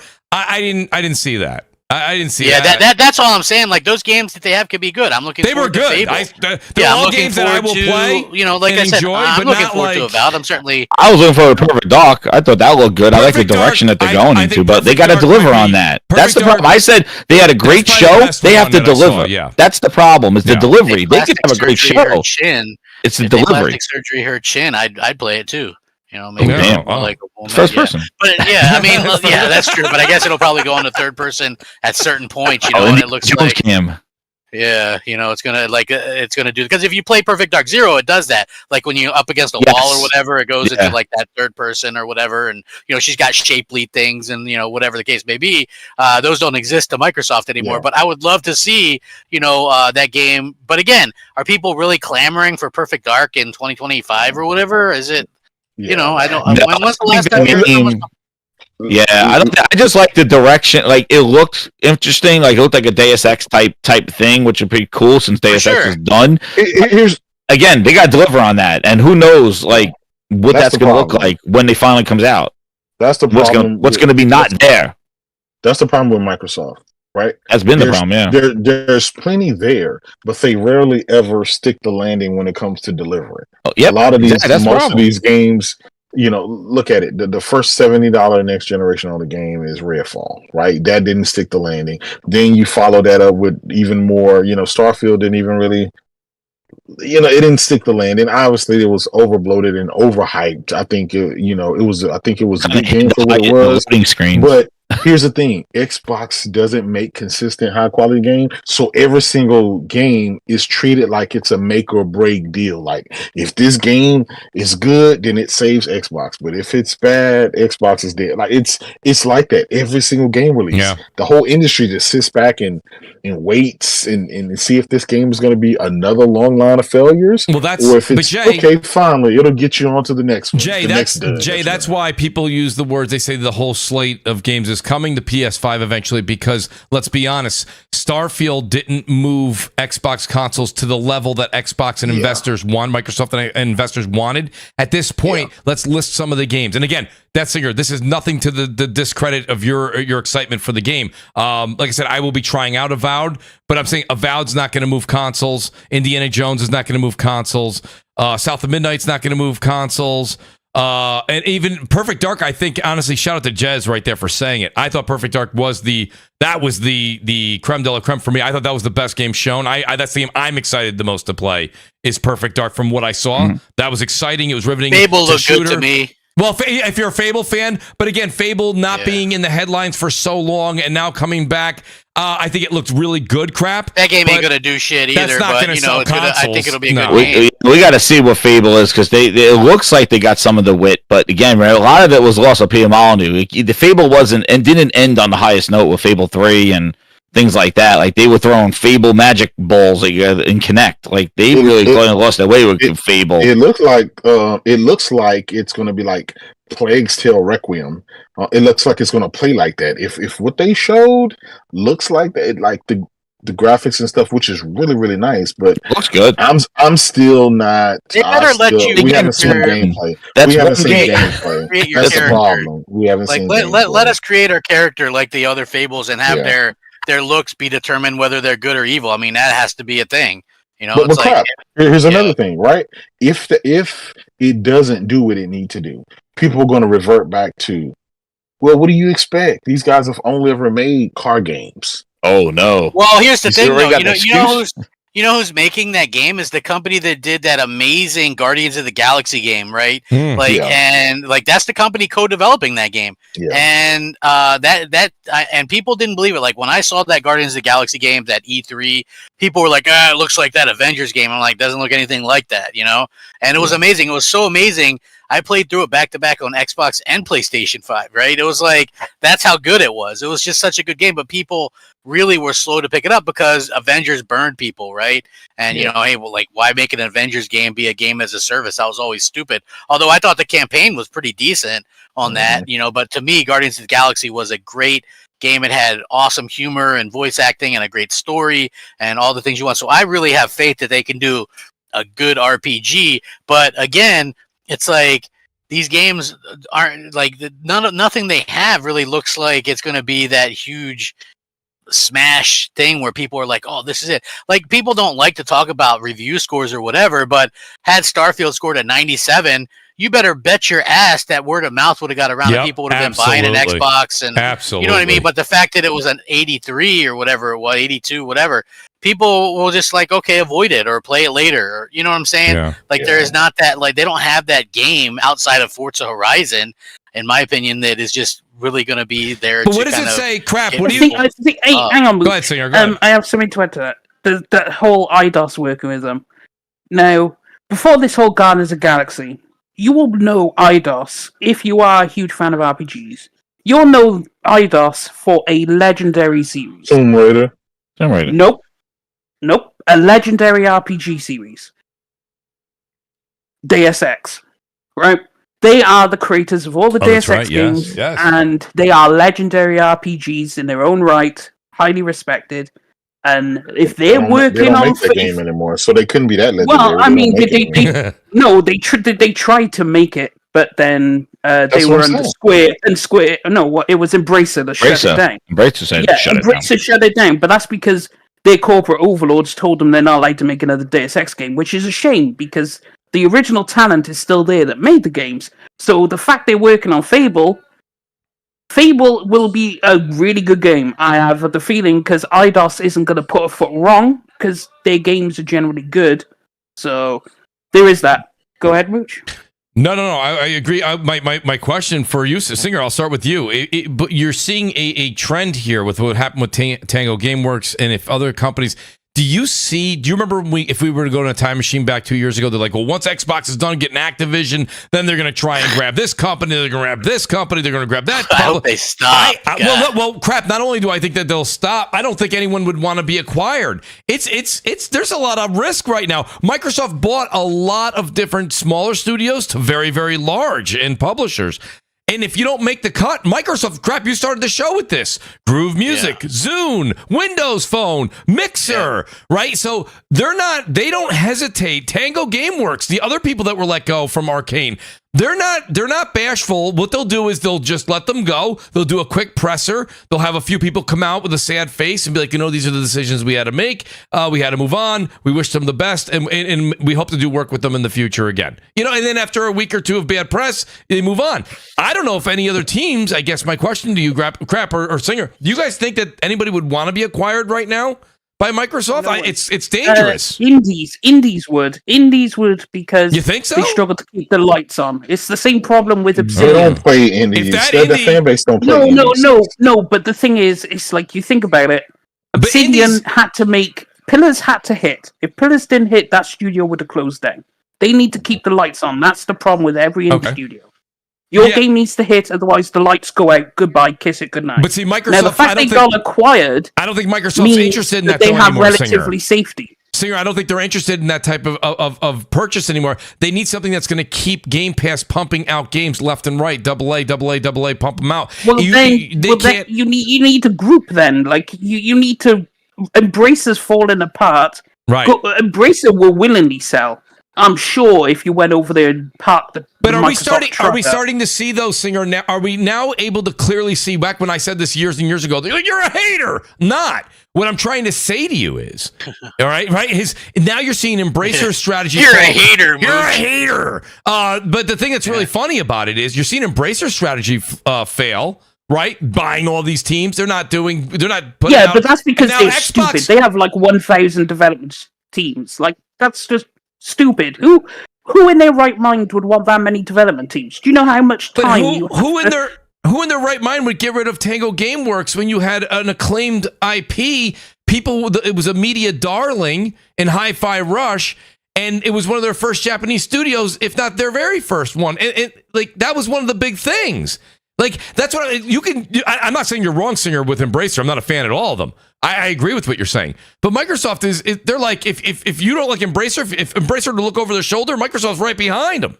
I mean, it's... The thing is, I don't think I think what they have now, they're manageable. And I don't think they will be allowed to buy anything big. I agree with that, too. I think the brakes are on. Will be thrown at them and said, sit down. I think the brakes are on, they can't do anything big. They can't go like... EA, they can't, Ubisoft, they can't, nothing. So the only thing they can do is buy these little studios, or if Embracer's falling apart, you get a garage sale on their studios or whatever, an IP, you know? I mean, to be fair, if Embracer falls, someone needs to grab Eidos Montreal and Crystal Dynamics, because they're great studios. They're their best studios. Someone needs to grab them. Square Enix didn't see the interest. So, hey, whatever. But I think what they have, they're struggling. And I don't think they're going to make any other big purchases. I just don't think they can, because the CMA and all those people are going to have the biggest fit on the planet Earth. Like a nuclear bomb will go off. And they should. Impact, though. Like, they should. They bought a third of the industry, and they have yet to deliver on any of that. They own more publishers and more studios than Nintendo and Sony combined, and yet they still have failed to deliver for the gamers. One of the things I was saying with my show about the FiRush stuff, like it's pretty crazy that they were like they didn't keep like they sent off the IP with the studio. They're like, hey, here you go with it. And the fact that they didn't see any future or hope for that IP in their brand, I just think that is the craziest thing. I think them shutting down Tango GameWorks is a perfect behind the scenes look as to where Microsoft's priorities are and how clueless they are on trying to get something that had some success and didn't need a podcast after to explain it why stuff is not there. Like it just came out, no marketing, and did something. Right. And the fact that they couldn't use that as a spark, which the fans did, a lot of Xbox fans, and going like, I remember playing the game and I'm like, holy crap, this came from them after Halo and after seeing what they did with these games. That you're like, yo, this came from them. And it was just came out, it was smooth, it played well, and it was just no marketing, and it did something. And the fact that they couldn't use that as a spark, and Tango GameWorks, a studio in Japan that they've been trying to talk about how they want to be more relevant in Japan and have some presence, and they just said toodaloo. And then when somebody was willing to buy Tango GameWorks, they said, and take FiRush with you because we ain't going to do shit with it. Yeah. And and I know they were working on FiRush too, so probably it kind of was in tandem. Maybe that's why the interest was even there as part of the deal. But the fact is they were just like, yep, because they didn't give the other IP away. They didn't give Evil Within, apparently. It's weird that they didn't the other one. Yeah, well, it's weird to me that they didn't give Ghostwire Tokyo because that was leaked that its launch year was supposed to be this year in the FTC case. So they were deep in development on that. You know what I mean? So yeah. That sucks. Like, because I don't see there's not another team at Microsoft that's going to do that. So, like, what are you going to do? I don't get that at all. Yeah, it boggles my mind that they really, and I'm hoping we were talking about impactful titles and what's going to do, and they got to just keep buying stuff. I hope they don't turn into Activision, because when you look, and I was saying this too, is like when you look at their financials, look at what is Xbox. It is Activision. Like year over year, like with Activision, it made numbers. And I said, when you look at their numbers without Activision, that is Bethesda, that's ZeniMax, that's all the studios they bought, Ninja Theory, everybody they bought, all their big IP didn't even get percentages up. They would have been down or flatline. Yeah. Activision is carrying that whole content and services, the things that mean something to them. And I hope they don't just flip the script and basically just become the one trick kind of like everybody's working on Call of Duty. We're all doing Call of Duty and Game Pass. Let's go, and then they start doing less and less of their games. That's and what just EA. That's what EA did. That's what EA did a while ago, if you guys remember that, when everybody was down on EA. EA was just resting on Madden and a couple of games they had coming out a year. That really Apex Legends they rest on a lot, too. Yeah. Well, I mean, to be fair, Apex Legends was a huge success. And I know, and it was stealth as well. And that is only because Respawn.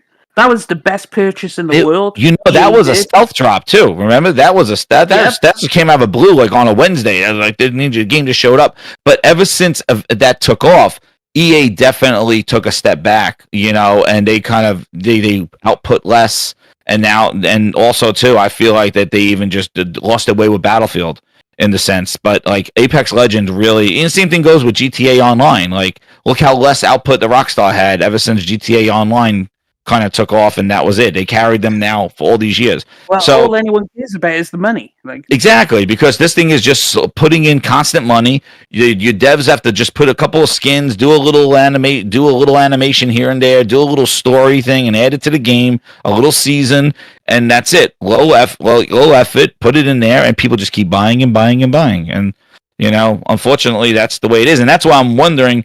If Microsoft's seeing this stuff, like they're getting carried by Activision, like Activision boosted them up. It's going to be interesting next year to see when you're comparing apples to apples, like with Activision and with Activision. But the fact that Activision had that impact immediately to the content and services and their other things, just by that buy, because we didn't see that growth with ZeniMax. When ZeniMax went out there with Elder Scrolls Online and stuff, there was no kind of year over year, like this big percentage increase that ZeniMax, I could remember, had, not like Activision. And I just hope they don't go all in, because if you're an investor looking at those numbers, you're like, wow, look what Activision did, let's just do what they're doing.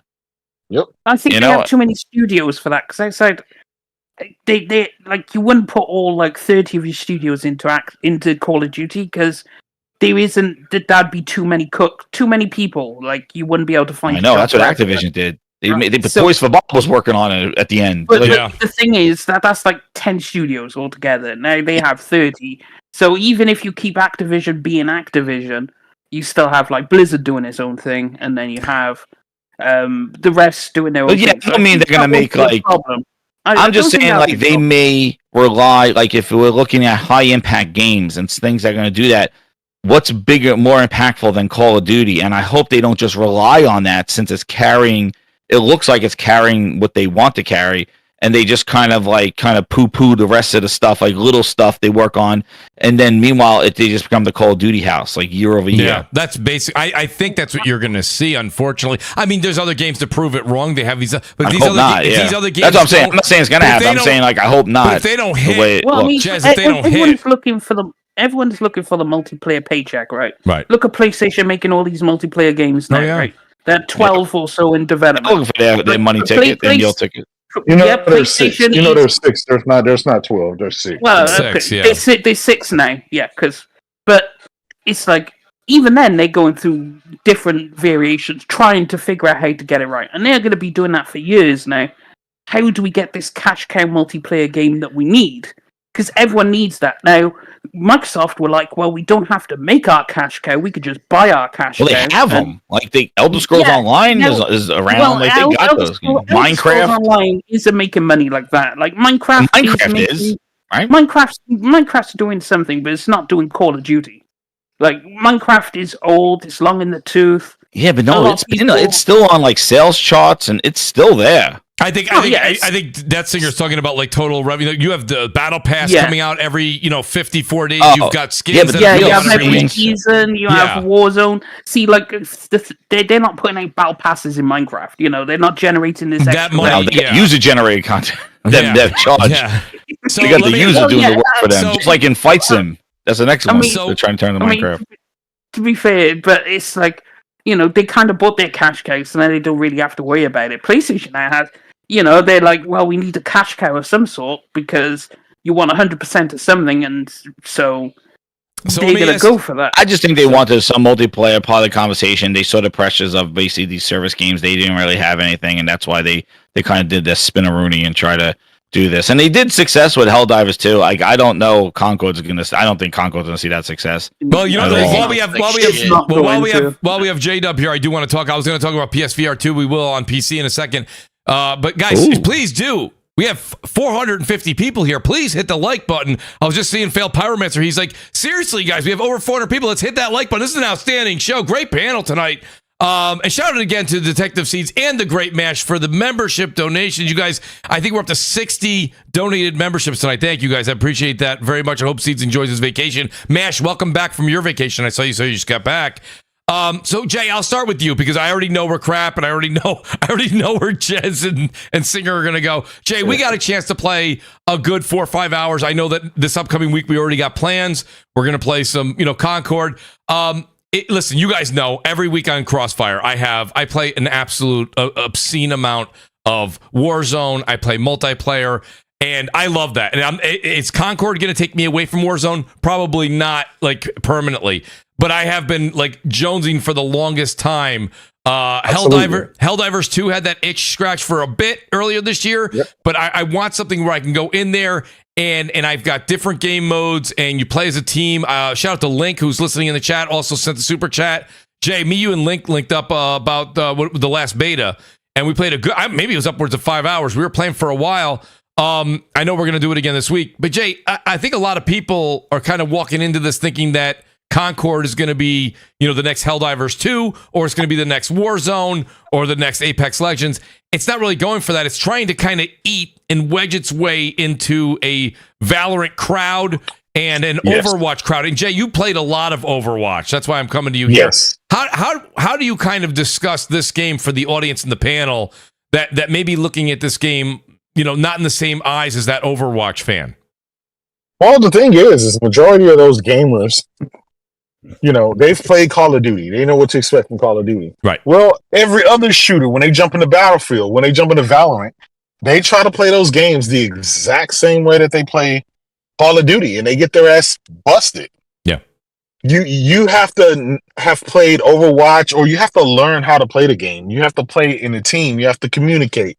You have to know, who do you going to be? Assault? You're going to be a tank? You're going to be healer? What is your objective? What's the objective of the match and everything like that? So for a lot of people, it's a new curve, a new learning curve for them. Some people don't have the patience for it. Some people are just going to jump back on COD or go back to Overwatch or go back to wherever.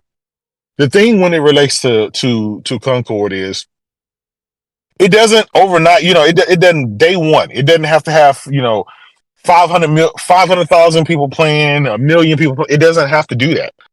Because this type of game, you got to realize, this is not a $300 million game, right? It didn't cost them that much to make this game. Right. This is a live service game, meaning they make their money over time.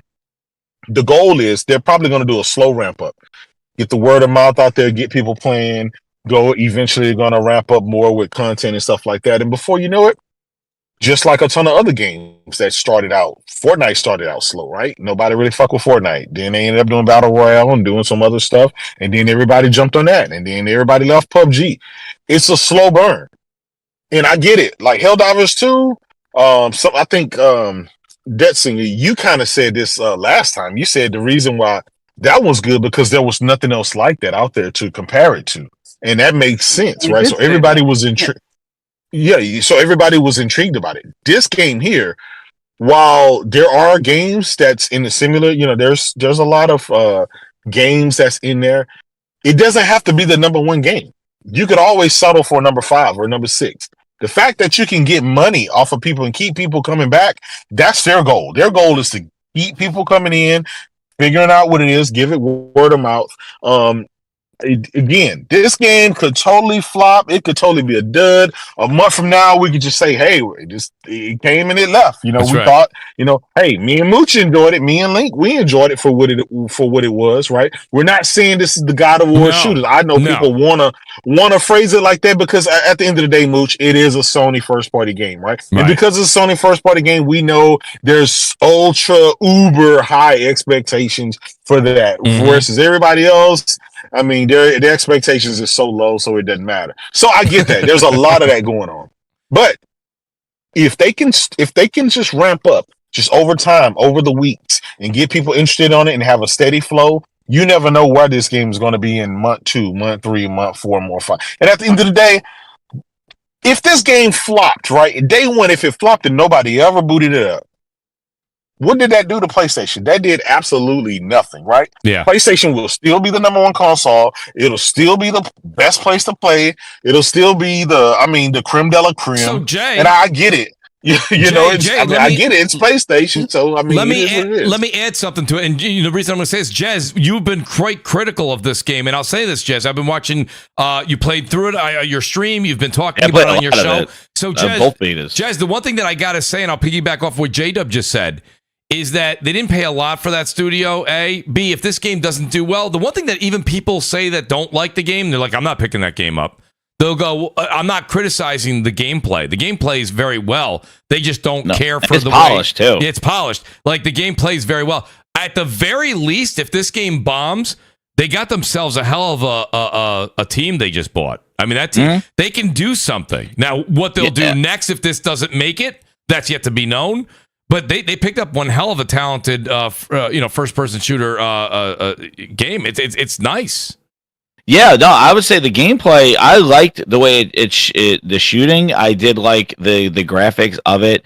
I just don't know how much I'll be going back to it. Right. I feel like the beta was a lot, and then I was after the beta. I was kind of like, okay, I'm good. Like I don't know if they held out enough to kind of make you want more. For me. Yeah. But I like that the roadmap looks interesting. Like they plan on. It's not like, hey, this is the game, and then like we're gonna have a holiday pack, and then we'll see you next year. Like it does seem like that they have some stuff with a new mode, a new map coming out, in the next months and so. So like if that content comes out and they get some good free runners in there, you're right. We don't know what happens. Like how it's gonna be. I just feel that I just don't know if I'm gonna like keep continuing to wanting to go back to it. Like I'll probably play it the first weekend, everybody playing it, and then I'm like, okay, yeah, and then Call of Duty comes out, and I'm like, goodbye. I'm gonna be playing that. So maybe then go back to Concord. Who knows? But I'm kind of excited for this year's Call of Duty because I haven't played Call of Duty. Last year I skipped the whole thing because that was trash. So like I'm kind of like, okay, skip a year, and now I think this year they're kind of doing. They're kind of coming back with it. So the main reason, I'll be honest with you, the multiplayer in Modern Warfare 3 wasn't the most riveting. I didn't care for the whole thing. I didn't touch it. But the thing is, me being the Warzone fan that I am, to load guns up and level them up and to be able to get the, that was the reason I basically do it. Crap, a lot of people in the chat are saying it, and I'll go back full circle here, but crap, I know this is not your bag. I'm well aware. I'm not even going there. Lawbreakers 2.0. This game is I think Dead Man. It may be Dead Man Walking. I hear where you're going with that crap, but I think it's more polished than Lawbreakers 2.0. Yeah, it could be the most polished thing, but you polish a turd and it's still a turd. I think the thing is I think the genre that it's trying to go up against, I don't know if that audience is as they're massive. free. The genre that it's going up against are offering free. That's what I was going to ask you. Do you think it should be free? Do you think that changes anything? I think if it was free, it would. But this thing got so much hate, like discount Guardians of the Galaxy and weird looking characters, and it's just I don't know. Like to me, like I'm not probably the person to really ask because I don't really like hero shooters, man. I've tried Overwatch before. I didn't really like it. It's not really my thing. I just think that in general that thing doesn't look appealing, and the fact that they did like free betas and they couldn't get anybody on it, is kind of telling that this probably isn't going to do extremely well. I kind of wonder, like that whole Bungie thing didn't really work out too well for Sony, in my opinion. I think how could they have, like, that Spider-Man multiplayer game looked way more fun than that. Oh man, I don't, like, factions probably would have been way better looking. I don't get the thought. Like, to me, it's weird that they did these things. And the other thing that I have to say is Sony is known for, taking their time with putting out their bangers, but their bangers are worth the wait, and they always score incredibly well. Stuff like, and then what happened when Days Gone didn't score well, even though I thought that was a good game. It had issues at launch, but I think, like, if that had launched where it is, like, say now, it would have been an 80+ rated game, and people probably would have, it would have maybe got a sequel or whatever. Yeah, but what happens when stuff like, this Concord game is going to score probably, 60s or 70s? Like, they're going to have to deal with that, like. Yeah, but here's the thing, crap.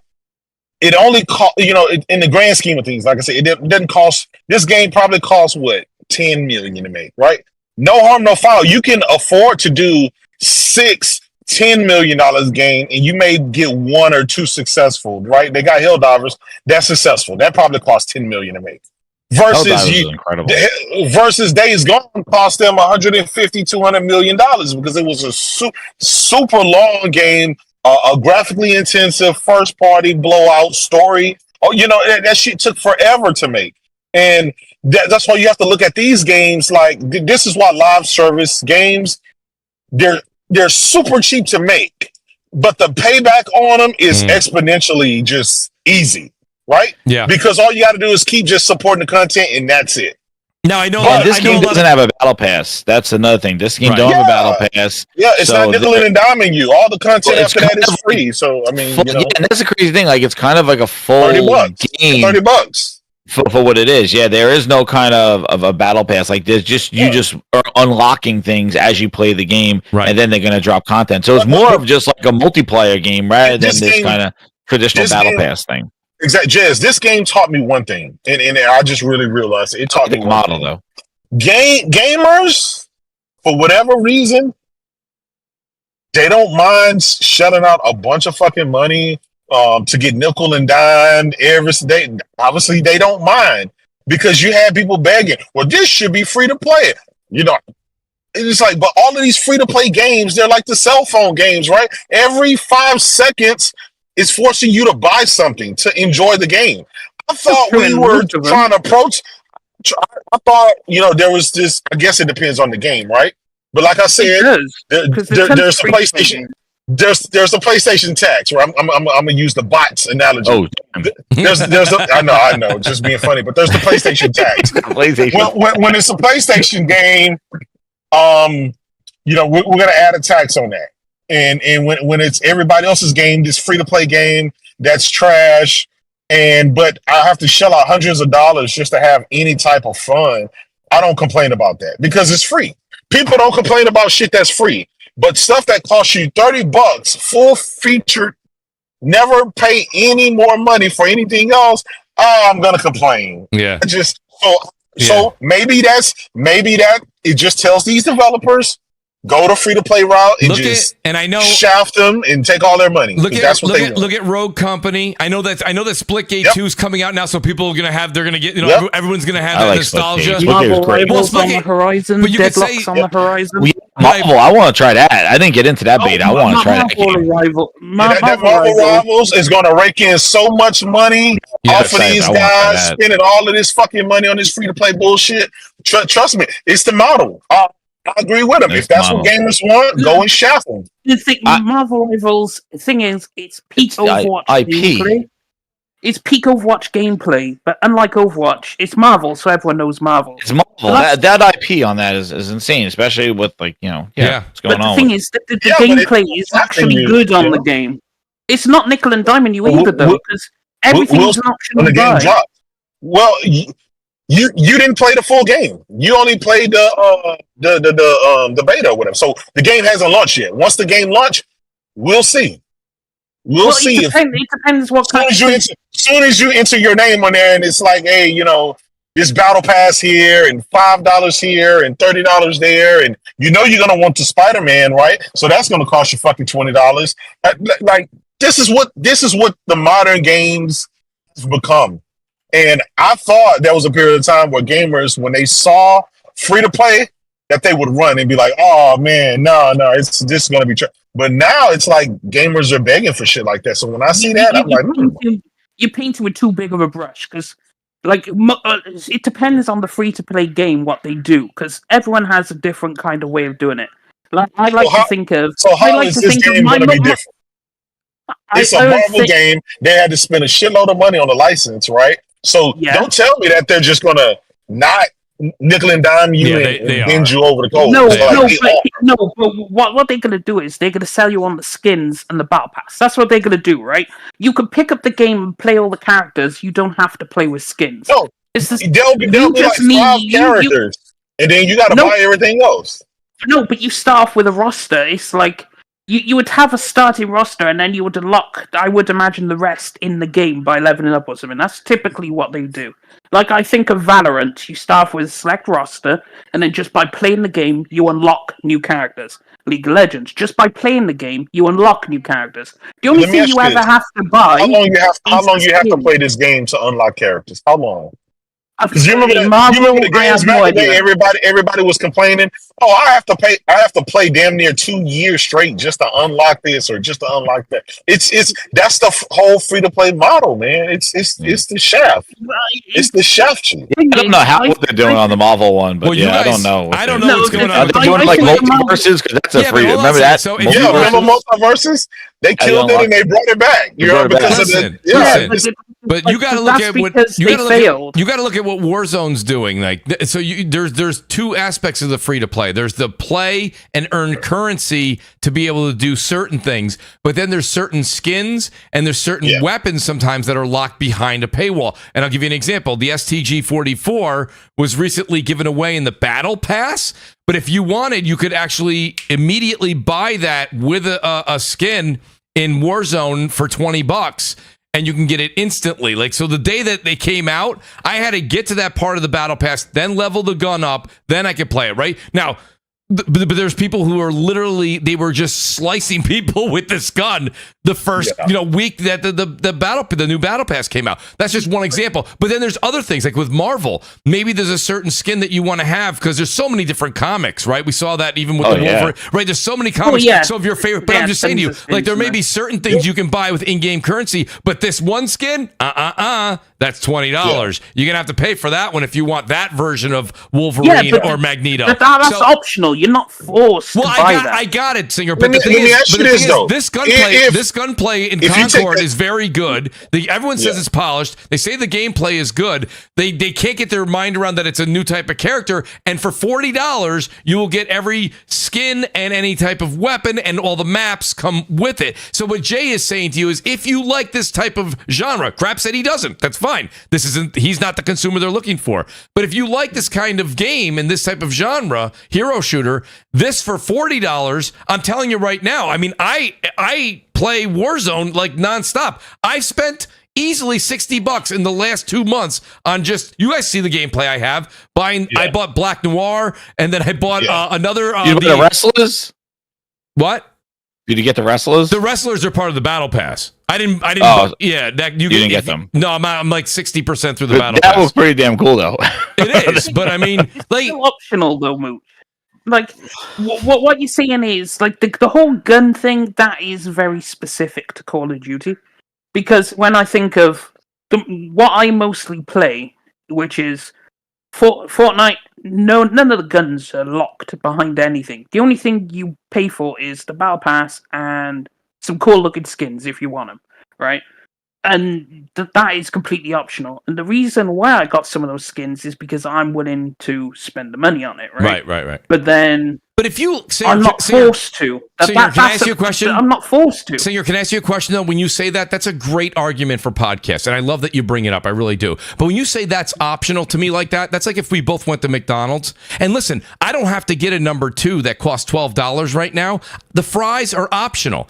But I'm not going to McDonald's to buy the burger a la carte. I want the fries. And if I don't want them when I walk in, I certainly want them when I see you eating the fries that I didn't get because I got the burger a la carte. So even though you say I don't have to get the drink and the fries, eventually I'm going to get the fries and the drink. So what happens is people walk into free-to-play saying they're not going to pay, and then eventually they do, and you will end up paying more. If you play Marvel for 3 years straight or 2 years straight or heck, 1 year straight, they will eventually spend more than $40. One item that comes out that you want, your favorite, and you're gonna buy it. Yes, it's just the way it is. The thing is, most people play it just free. They don't buy anything. No, that's not true. That's not true. And then a lot of people will buy one or two things, right?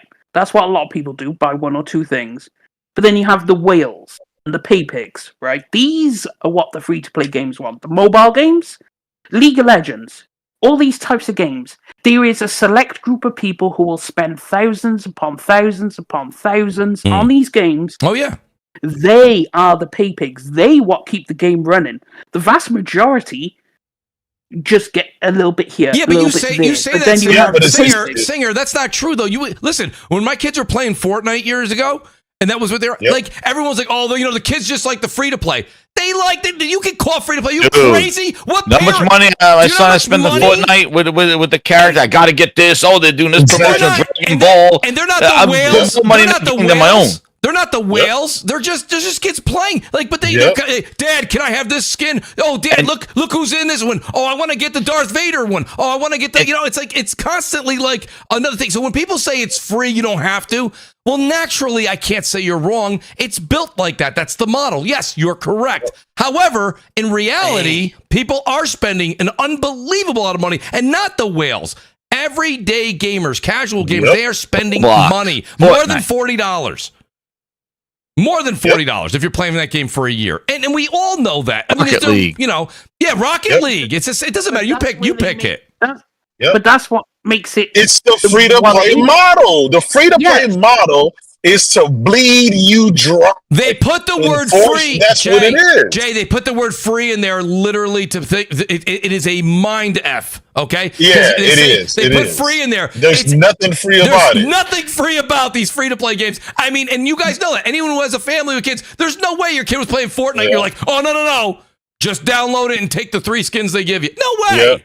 No. You want to know what? I want to tell you another thing that I found out too. We're playing like my son in Fortnite and stuff like that. It's a social experiment as well. Yes. Because now it's like who got the new sneakers in the playground, like when we were growing up. Now it's like, yo, you're running with that skin, you could get made fun of. It's like, yo, you got that skin, like, yo, you can't use that, man. Like everybody like troll you if you do that. You gotta get. And like, or if you're getting all these, you got the free people. You got the free skin, dude. Exactly. From your friends to get stuff. Like there is a lot of psychological, or there's things like you're flexing. You want to show this. I got this thing, especially maybe not for us, and it doesn't change the game, but there is that kind of social FOMO that feeds into this kind of these skins and these haves and have-nots. And then like what Mooch is talking about too, a gun that people got, and it's like, yo, this thing is like you could own people with this gun, and basically it gives people some sort of little advantage. I remember people flipping out about Helldivers 2. Where the battle passes had certain grenades or had certain perks or something that would change the game and make it easier. People like that's paywalled and all this other stuff. They very teeter the lines on like what's gonna affect gameplay too sometimes with things. But I can tell you that skin shit, dude. That is like us going to school and like who got the new kicks? So I got this. Mom, I want those. My friend Timmy got the shoes. I want those shoes. It's exactly what it is. You know, I hear all the time. Listen, Go ahead. And I say go ahead, Singer. I was going to say, that brings me back to Concord. It's like, I was a huge fan of hero shooters and haven't tried the beta because I tried the open beta. I went in with an open mind. I was like, okay, let's see what it's hitting for. And I played it with my friends in the Discord. Shout out to everyone in the Discord. And we all jumped on. We squadded up and went in and played it. Mm-hmm. And everyone unanimously was like, no. And we played lots of games, the Fortnites, the Valorants, etc.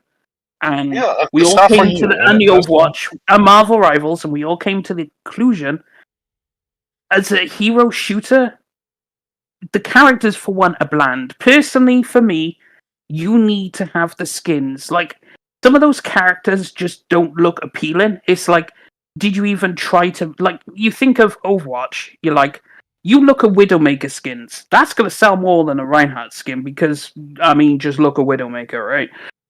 But you have none of that appeal in the game.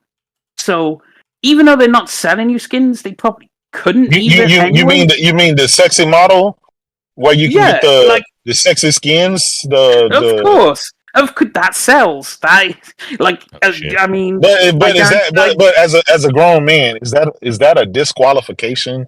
Like you got to have titties and ass in order for. Well, no, the characters have to be appealing though. Like none of the characters, apart from ITZ, Mm-hmm. I think the character is. It's and the machine with the vacuum cleaner. Mm-hmm. Well, let me ask you a question. Those are kind of cool characters. Singer, it didn't feel. Singer, if this game, if this game lasts a year, right? Let's fast forward a year and say it holds its own. It's not doing wonderful, but it's holding its own. You don't think that they're gonna add characters that are probably a little more provocative in either direction? You don't think that's gonna happen? That's what they did with Overwatch. Overwatch has added some of these. Overwatch had a base of characters that were already that. A little bit, not quite where Tracer, yes, but not nearly as much as they have now. Well, no, but obviously when you add characters, but you start off with the basis of that. They haven't even started. I hear you. But again, I got to go back to what Jay's saying. Like one of my favorite games right now, as far as free to play in air quotes, is Warzone, and I'm usually either Black Noir or Rick Grimes. I don't care. Like, you know what I mean? Like, you know, I just like it when Mooch, that wasn't a requirement for you to enjoy and play the game when you started out. Don't get me wrong. I love when I pick a location. He's like, I'm Rick Grimes. I'm like, that's damn right you are, Rick. You know, but I mean, that's not. What I found with the Concord maps, even in the gameplay though, the maps were a bit too small. They were too small. Okay, I mean, that's a fair assessment. Yeah, they were too small, and that's very subjective. And you have hold on this. That's the kind of complaints that I'm looking for. That's me too. proper feedback. That's great, excellent feedback when you're talking about the game. But what you said before that, just saying that's that's reaching. But when I look at game, I like pretty characters, right? That is what it is, right? Tales of Arise. Okay, that's right. You're right. I mean, if you play Tales of Arise, just look at the characters. And yes. Back to me. I beat it on Xbox. I got look at Cloud, right? Look at the Final Fantasy characters, right? I'll be honest. You're right. That's your thing. But I'm just saying, for me, maybe why I look at it different. I look at it differently. I'm not like when I'm playing a game, I'm not necessarily like I love Stellar Blade, right? I love it's a nice awesome. candy to have. But if that wasn't in the game, if they would just put some dude in the game, and it had the same mechanics and everything, I would still have the same fun at the same game. I did a great job on the mechanics in that. Yeah, I don't go in looking for I don't buy games for boob physics and stuff like that. I mean, if it's just it is there. I'm just. The thing is, like, I enjoyed Witcher 3 and it didn't have none of that in it. There's tons of games I've enjoyed, but I like good characters. Like Stellar Blade, but they knew what they were doing. There's a reason that she has those outfits. There's a reason she looks the way she does. They were trying to capture you.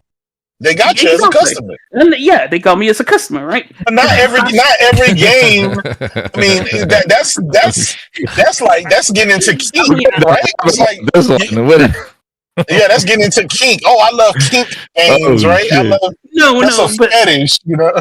But then what? So I all of a sudden have a fetish for Geralt? Come on, man. No.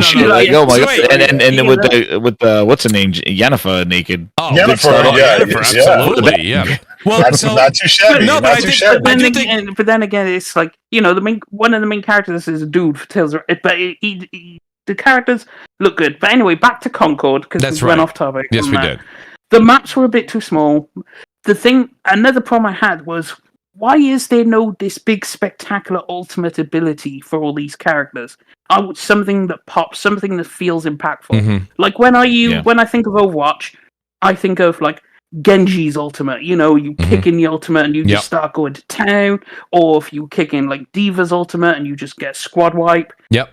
there's none of this X factor. I've seen that, to and it. I can understand that as well, Singer. I do think you have a point there as Well, well. and you know, Valorant has that as well. criticism when I play the game, I was like, well, this is not a hero shooter. These people don't have ultimates. Like, what's the thing? And then as I was playing it, and some of the people in my chat would tell me, like, the main thing is they want you to switch up characters because their passive traits carry over, and that's what's stackable. It's a very subtle thing, but that's kind of where the game strategy evolves. And then once I understood that, I was like, oh, you could start off as don't select your tank first. Select a person that has like a speed ability, and then select your tank, and now your tank's going to move faster. Or if you want your person with speed to have kind of more armor, you select it, and it kind of the passive traits carry over, and that's the strategy. And I think they did a poor job in marketing, kind of like really highlighting that, like what's the nuances, and it is a small nuance. It's not this big spectacle type thing, but it's different. They want you to switch the characters. It's not like Overwatch where you're going to be.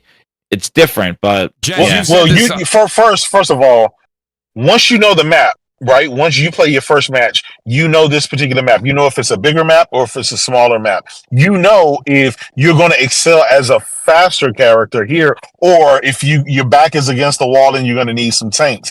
You have to know that by playing these type of games. So the strategy that we had, like me and Mooch and Link, we were playing. The first match, one of them, we got our asses handed to it because we had the wrong strategy. We were selecting the wrong characters. So once I realized, oh, okay, I'm going to be this character, Mooch. You know, I told Link to be the tank because he's great at being a tank. I told Mooch, go ahead and be this one character, and we mopped houses like fucking 10 matches in a row. You have to learn. That's the appeal about the game. It's like people don't want to learn the game, and I get it. It is a hero shooter, but in some aspects, it's not trying to be Overwatch. It's not trying to be this game. It's not trying to be. It's trying to be its own. That's what I was going to say. Perspective. Jay, you did a good job explaining that. The other thing I was going to add was, and this is using Singer's criticism to a point for the game. He's right. The maps are not overly large for the most part, but that may play to the reason that you and Jez were saying, I wish there was an ultimate ability. Imagine a smaller area, that fighting area, when everyone does finally meet together as they're running around on that map, and then everyone having that ultimate. Everybody do this. Exactly. It would just be like your screen. It's more of an arena shooter. Yeah, your screen would just light up. It's more of an arena than a hero shooter. Yes, because it's more of an arena shooter. Because right now we're talking about different things. And also, too, like I would say, when it opened up, the second week beta was better than the first one because the time to kill in the first one, I think they had to balance all that. So the second week, but when I started playing those other modes, like hold the area down and things like that, that's where the strategies also changed. And also, too, the big other thing about here is that there's a lot of the characters drop permanent drops, like healing pads and shields and things that stay, regardless if you die or switch characters. So you could load up a map. I was using that shroom guy, loading up all these kind of shrooms on the ground as kind of, and they're boosts for you, and they're actually they hurt the other team as well. They take their energy away, and they kind of make them slower and things like that. So like you could like put them in areas like in a pathway, and they stay until somebody destroys them or the vacuum sucks them up. Like you could kind of change the map just by the characters and where you're placing these permanent drops, which I thought was another cool thing. But again, I just feel they didn't such a great job really differentiating it. But like these are things you discovered by playing it. But I felt that the hold the zone areas definitely showed that aspect of the game better than the deathmatch ones, what they make you start with, and then you had to level up for the next one. So I'm gonna say though, it's like when playing it, it's like, okay, I get the point of the game, but we're playing it, we're trying out different characters and whatnot, but it was just missing. It's missing something. It doesn't, like when I booted up, because I went from the Concord beta to the Marvel Rivals beta. When I was doing that, I hadn't played Marvel Rivals. I was like, I didn't get a key. This feels spot on. Like it felt like, okay, this is what Overwatch should have been. This is like peak Overwatch. So, it's giving me the same vibes. Singer, can you help me with something with Marvel? Because I watched some of the bigger streamers, which I always say you can't go by that, but it looked faded. It didn't look like the colors weren't popping. And were they? Okay. That's what I'm asking. Was it nice? Was Marvel's really popping? Like Concord, it was really popping. Even if you hate Concord, you have to. Yeah, it's a beautiful game. It's a beautiful game. Marvel's Rivals the same? The thing is, the character models look good. They look accurate. The skins look accurate. The game looks good. Now, one of the maps, I can't. It's like the big open one in the city. It kind of looks generic, but when you get to when you're in Odin's throne room, like it's big, it's gold, it looks beautiful. There's all elevations and everything. The whole floor's destructible. So you does it have Valorant? It looks like it has Valorant graphics. Is it like the graphics? Yeah. It kind of looks like between Overwatch and Valorant. It's kind of like cartoony, but because it's a superhero game, it works. When is Marvel's? When you look at Venom, when is it Rivals? looks like Venom in a cartoon. When is it coming out? Nobody is there a date? Next year. It's going to be 2025 because they're having an open beta in later this year. Okay. And then after the open beta, it'll come out in 2025. We're pretty much assuming. I definitely want to try that out. Probably. Well, let me ask this. I want to just quickly ask you guys because I've got three folks I'd love to talk to about this real quick. Jez, did you get a chance? I know you're a tech guy. You do a lot of different unboxings on your channel. I did buy it, but I want to hear what you guys have to say first. Did you buy the PSVR 2 PC adapter? No, I didn't. I didn't get it. No. Okay, I picked it up. Mainly because I have about a dozen, if not maybe even upwards of 18 PC VR games, and I wanted to play Half-Life Alyx, and I've been playing it using basically a very old Oculus. So the PSVR 2's tech and the OLED screens, it's gorgeous. It's gorgeous. So I went ahead and did it. I have my comments. Jay, did you pick up a PC adapter? I don't know if Jay's on mute. He might have stepped away. Singer, I guess my question for Singer then would be, Singer, what do you think now that PSVR 2, you've always said if this thing would cater to PC, I would be more inclined to, buy one. Well, it went on sale, Singer, recently. I think you can get a PSVR 2 Call of the Mountain edition for $350, maybe even without the Call of the Mountain for $3. It went back up. I think it ended. Back up now? Okay, that ended. But when the adapters rumored was coming out, it was still on sale. Singer, did you pick it up, or did you? Or is this something you will pick? I know you didn't pick it up. Is this something you will pick up? I think Singer also is like. Oh damn, Mooch! The VR chased them away. VR. But I want to ask you a question, Mooch. How was it setting it up? So it's not bad. I will say my complaint is listen. If you guys are in our world or you're listening on to the show right now. I just happen to have a bunch of DisplayPort cables. I have a ton of stuff. I mean, Jazz, me and you've talked behind the scenes with the different mixers we have and microphones, right? I've got so many different adapters, cables all over the place, and cables. So I will say though, it's not. I'm not going to condone this though. It did not come with a DisplayPort cable. I had one, so I didn't lose any time. I was able to hook everything up 1, 2, 3. So what's on the back of it? It's a display and a USB. A USB. What is it? A USB, what is it? Is it a USB-C? No. It's an A? A.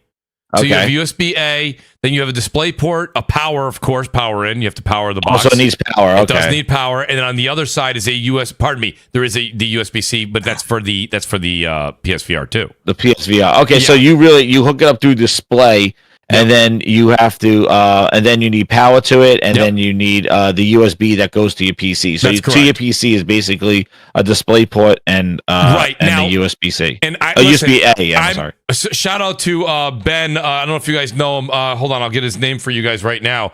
I was just talking to him. Hopefully, he'll be on the show. Beardo Benjo YouTube. I don't know if you guys know him. He's got a very good sized YouTube channel. He does VR. Shout out to Ben. Ben said he may be able to join us in about 2 weeks on the show. But anyways, I was watching a lot of his content as well for, setup and this and that. The fact that Sony did go through the DisplayPort is amazing. It really does give a much more crisper image. And it removes any latency that you issues potentially have and stuff like that. I ordered one. It went to back order. I'm waiting for it to become available, and it'll ship from Amazon. Here's the thing, Mooch. The reason I didn't try to order it day one is because there's a lot of features of the PSVR 2 that's not available. That's correct. That's correct. That's the reason I held off. Right, and it's like, but the best thing about it is missing. But at least it's the highest quality display. It has, you know, it has HDR and stuff like that. So you know, I don't think it has HDR. Yeah. Is it true? Like no HDR, no rumble. Oh, that sucks. No adaptive triggers. No rumble in the headset. There's no rumble. There's no I heard rumble. no foveated rendering. No foveated rendering. Yeah. No eye tracking. No eye tracking. Dude, so a lot of the you get basically you get to look through the glasses. That's you just use the screen and the motion. That's the reason why I was. But outside of having a very that expensive, is why the Rift 3 is the best-selling one on PC.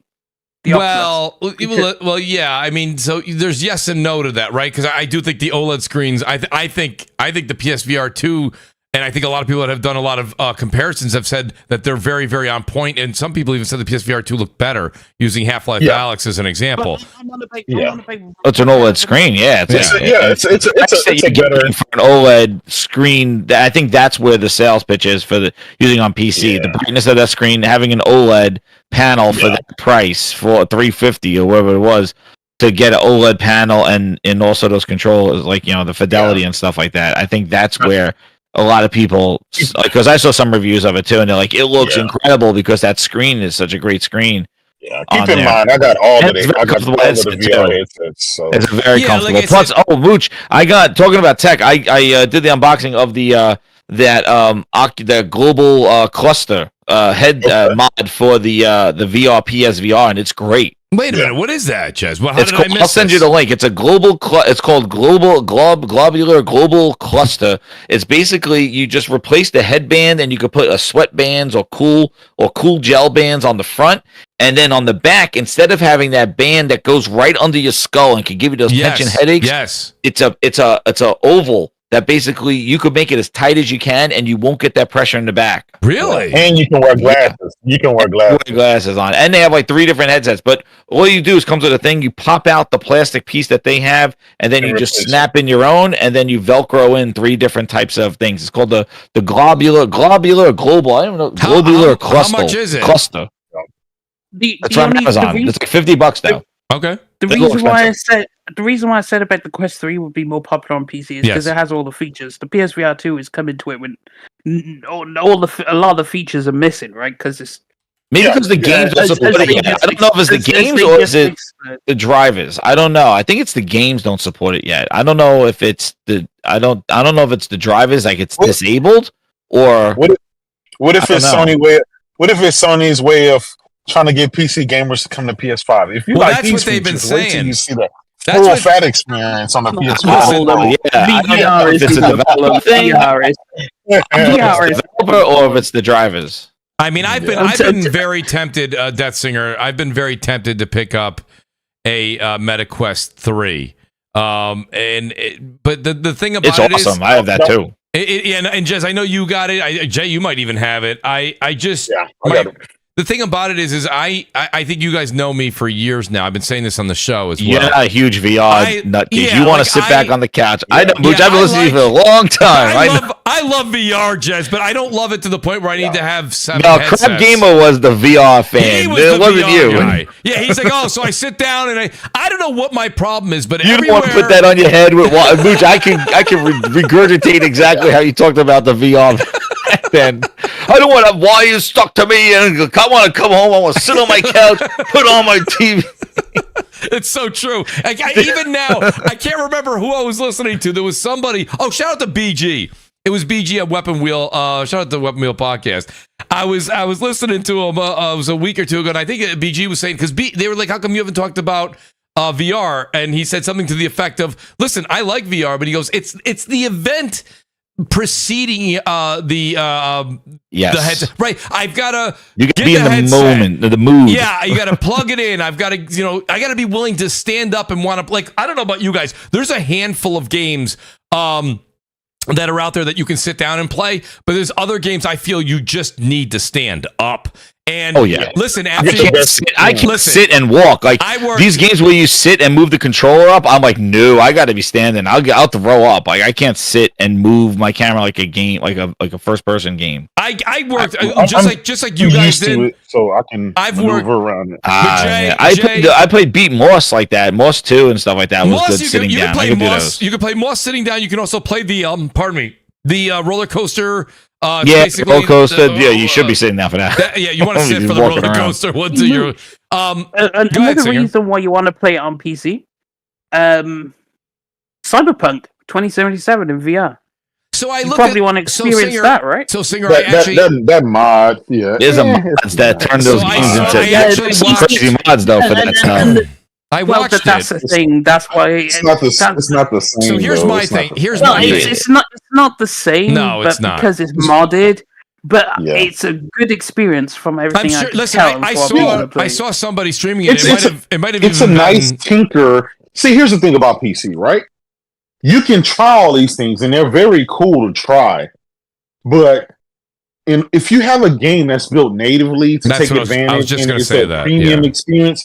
It doesn't feel like it feels like a mod. Yeah. You see what I'm saying? Yeah. It's like a tech demo. That was the reason why I went from the HTC Vive to the PlayStation VR, because they had more they had games where I felt like I was doing a lot of tech demos, cool shit, but it wasn't like I wanted just a game, and that's why I was doing the PSVR, even though it was inferior to HTC Vive. But I tell you, there were things with the PC that and also the mods, like the games. That's another thing. Like even with the Meta Quest, the games have a full mod support. Like I was playing Halo in one of those. It wasn't Breaches. It was one of the other games that like had Halo mod. It had Star Wars mod, and the PlayStation doesn't allow. It has the same game, but they don't allow for the mod support on there. I even had like a virtual arcade where my emulators were running through the arcade, and I'll walk around an arcade. It was crazy, the stuff that you could do on PC, but it does take some tinkering and stuff like that for some of the cool stuff. I try that, like with my stuff. I try them, and they're great. Again, a tech demo. It's great. It's a cool. You always want to revert back to the normal way of doing things. I use mostly mine's for racers and flight sims, like GT7, Flight Simulator, DCS, and stuff like that on my PC rig, and a set of Forza competition and iRacing and shit like that. So that's why mostly my PC VR experiences are. But and you can mod it and stuff like that, but I tend to it's just a temporary way of trying it. It's like, hey, this is cool, and then you go back to playing in the native way. Yeah, it's funny. I see it's all great, and that's the thing about PC, right? It's a great platform to just try stuff. You mod stuff and see if you like it and tinker, and that's the whole selling point on PC is there's no boundaries from that stuff. But the average Joe Blow, like you and me, Mooch. Yes. Dude, I just want to pop down. Yeah. Put the headset on. And I don't want to mod anything. I don't want to download the extensions. Shout out to Crusader. Shout out to their work. I don't want to do it. Shout out to Crusader and Singer, who I've talked to behind the scenes over different podcasts and shows, and they're like, Mooch, you got to try this mod. You got to try this and that. Not even for VR, just in gaming in general on PC. And I'm always like, so what do you do? They're like, well, you go to this website and you download this, and then you get this one doesn't work sometimes. But try that one, and maybe it'll work sometimes. And I'm like, honestly, dude, I don't know. Maybe it's just because it's the age I'm at. I just want to play. I just want to put it on. How does it work though, Mooch? Like I heard you have to download the Steam. Yeah. Does it work with the Oculus store or only the Steam store? I only used it with the Steam store. It's Steam. It's Steam. Yeah. But like it's thing is like a lot of mods. Some you might go, well, it's actually a lot more simple than what you think, because you go to Nexus Mods, they have their own downloader, right? So you literally just click on the mod. Once you have the downloader installed, it automatically installs the mod, and then you just go into it and click, do I want this mod on or mod off? And it'll tell you in the actual thing. It'll be like, do you have a conflict? Do you not have a conflict? Like, it's all there. It's a lot more streamlined now.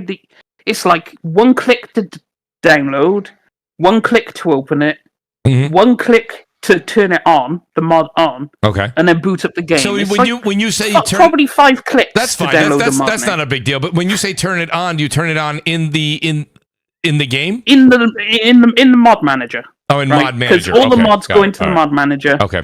And then the mod manager will find your games on your hard drive. It'll do all that for you. So all you have to do is download the mod and then boot up the game and then turn it on or and turns it in VR. Yeah. Well, no. I saw people playing emulators, like having Mario like jump in 3D on there, like with a. Oh, don't get me wrong. The mods. Emulators is a whole different thing, but that was cool though. Like I saw people like doing that mixed reality type thing too. I mean, the mods are amazing. Mods do help games. Like you think of if there's like bugs in a game, like really annoying bugs, someone will come up with a fix. Like Starfield. Oh, Starfield's a great example. Yeah, right? you're the one that told me about that. The thing is, they didn't even have DLSS. The modders put that into the game because everyone was like, "Yo, this performance crazy. We need this." Yo, speaking of mods, did you see what happened with Call of Duty? That what they just did with the H2? And that is stupid because that would have see. This is what I mean. Companies are so hungry for money. They were going to fix it for them, but because they won't make the money off it, they shut it down. Right before release, people bought all the game too. It's crazy. And all these people want to do is improve the games, right? Because the developers are either too lazy to do it, or they rushed out the game, and because they made all these fuck-ups, people are like, fine, if you won't fix it, I'll fix it, and I'll have a good experience. And they willingly share it to the rest of us. Yeah. Now... It was what was it called? H2 mod. It was the H2 mod that was supposed to drop for Call of Duty Modern Warfare 2. Was it Modern Warfare? Modern Activision gave a cease and desist for the night before it launched after they finished their Steam sale because they do not want that to launch and people were pissed. I just saw it before the show. It's the reason why it sold so well. Because people wanted that mod. Because they wanted the mod. Because guess what it did? It restored content from the original Modern Warfare 2. Yeah. It restored the content they took out. I will say, not to go back on the other subject here, because I do have this as well. Activision shuts down Call of Duty Modern Warfare Remastered mod. But and we will get back to it, Singer, because I know you're passionate about it. But the VR conversation, I want to say, shout out to Cake Batter here. He said something here. He goes, VR doesn't lack good hardware. It lacks great games. Now, he's got a point here. Listen to this last part. He says, the fact that Half-Life Alyx is still leagues better than anything else is just said. Now, here's my thing I will say to Cake Batter. I'll tell you right now, guys. I will say this. As it looks, not as it plays, I don't know yet. But that Metro game that's coming out on PSVR 2 later on this year, Jay, I know me and you've talked about it. That Aliens too. Yeah, but the Aliens is another hide over here and don't let the thing. But Survivos makes good VR games. It does. No, absolutely. But this Metro game might be. I'm not even going to say it's apples for apples. It may be leagues below, but it is the closest thing I've seen to be a Half-Life Alyx. At least try to compete. Yeah. Try to compete. So I'm very. And you guys know I'm not a big Metro like that. But listen, I don't give a shit. I want a game that's like Half-Life Alyx that's on PlayStation 5. That would be really, really cool to have on that system. That's just something that I would look forward. I bought Half-Life Alyx the second I got my first headset ages ago. That game is just an absolute visual stunner. But this Metro, and I'm not saying Metro is going to live up to it, but man, that looks... Jay, I'm with you. That's a day one buy. Jez, no way you have... Jez, no way you have a PSVR 2 and you pass on this game. There's no way. What? Let me see this. I looked at the Aliens one. I like the Behemoth. That was the other one that looked good too. Behemoth looks good too. Behemoth you know what's funny? There's a couple of those games out there like Behemoth that are like these role-playing games. And I'm like, Jay, now it goes back to what you were saying a minute ago. I don't know if I want to be invested. Oh, Vertigo Games makes this. Okay, wait, I missed this. Take a look at that game. Dude. I think that's got potential. But the Behemoth game, Jay, I don't know if I can put a headset on, Jay. And play an RPG that's, let's say in VR, I'm sure it's not going to be 300 hours. Okay. Yeah. But I'm sure it'll be like 20 hours or 25. I don't know, 40 hours. Maybe it'll be, I don't know. What do you think? How long it'll be? I'll be honest. The most I ever spent in VR in one session may have been an hour to maybe an hour. Yeah. I fly in DCS and shout out to Craig Harris. He's a DCS guy too. And Those are our flying sims, our fighter sims, and I just get lost in that. Flight Simulator, same thing. But my racing sessions and stuff like that, they're short and quick. Maybe 20 minutes max. If I'm doing an endurance sprint. Other than that, I get out, my head sweating and everything because it's just super intense, and you get worked out with the force feedback wheel and shifting and all that stuff. And it's a great, like, the one thing I do like about VR is you can get in it and then you can get out. It's not like you have to just be stuck there. But I do things that kind of make me comfortable where I can have long. If I decided to go longer, I can. I have fans in my racing rigs that target me, so that kind of keeps me cool. I have the band and stuff like Jez was saying that it has the mesh, so it helps the breathing fact, so you don't get sweaty from the plastic or the fabric that's touching your head and stuff like that. So there's things around it, but Mooch, back to your point, do I really want to be playing an RPG in VR? I'm gonna be honest, I'm not knocking it but it's not my cup of tea, and I'm okay with saying it's not my cup of tea, and I'm fine with when people tell me, this is not my cup of tea. I'm fine with that.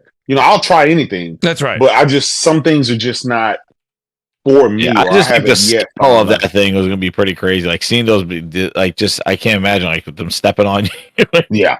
And you in VR, like I just think that's going to be crazy. Because I remember like even with Horizon, like that whole like with the dinosaurs coming around and stuff like that. That. Yeah, that was pretty awesome with that. But I just but like I think that headset does add some more time because I know I did the I was playing what was it, the Synapse, which oh my god, that is freaking that. See, that's amazing. That is like short bursts. Like it is kind of like you can play that in short bursts. So I think the mechanics. This is my quick 5-second review because I own Synapse too, and I've played it for I don't know maybe about 10 hours. I put into it. I haven't gone back to it because I love the powers you have in it. Everything works really well.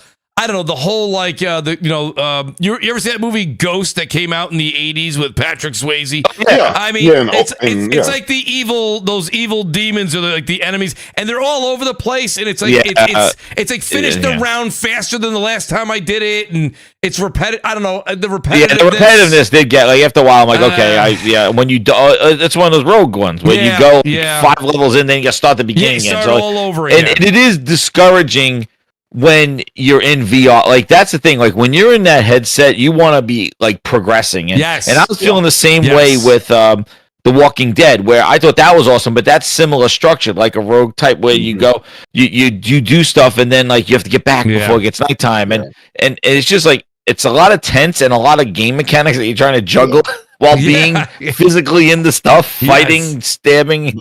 But No Man's Sky. That's No Man's Sky, man. That's the game. Awesome in VR. Holy crap, dude! That is a visual piece. That is perfect. You're just chilling. That's you what just I like dig in. Yes. Yeah. If I can get somebody, you can get lost. The reason, same thing I said with Jay with Concord when we were playing a few weeks ago at the last open beta. I said, Jay, if we can get on the same schedule and get a team together of 5 to 10 people that are not everybody. Listen, everyone's schedules are busy these days. Everyone's busy. If we can just get 5 to 10 people that want to play this game, because you do need to play that as a team. Just coming back full circle to VR.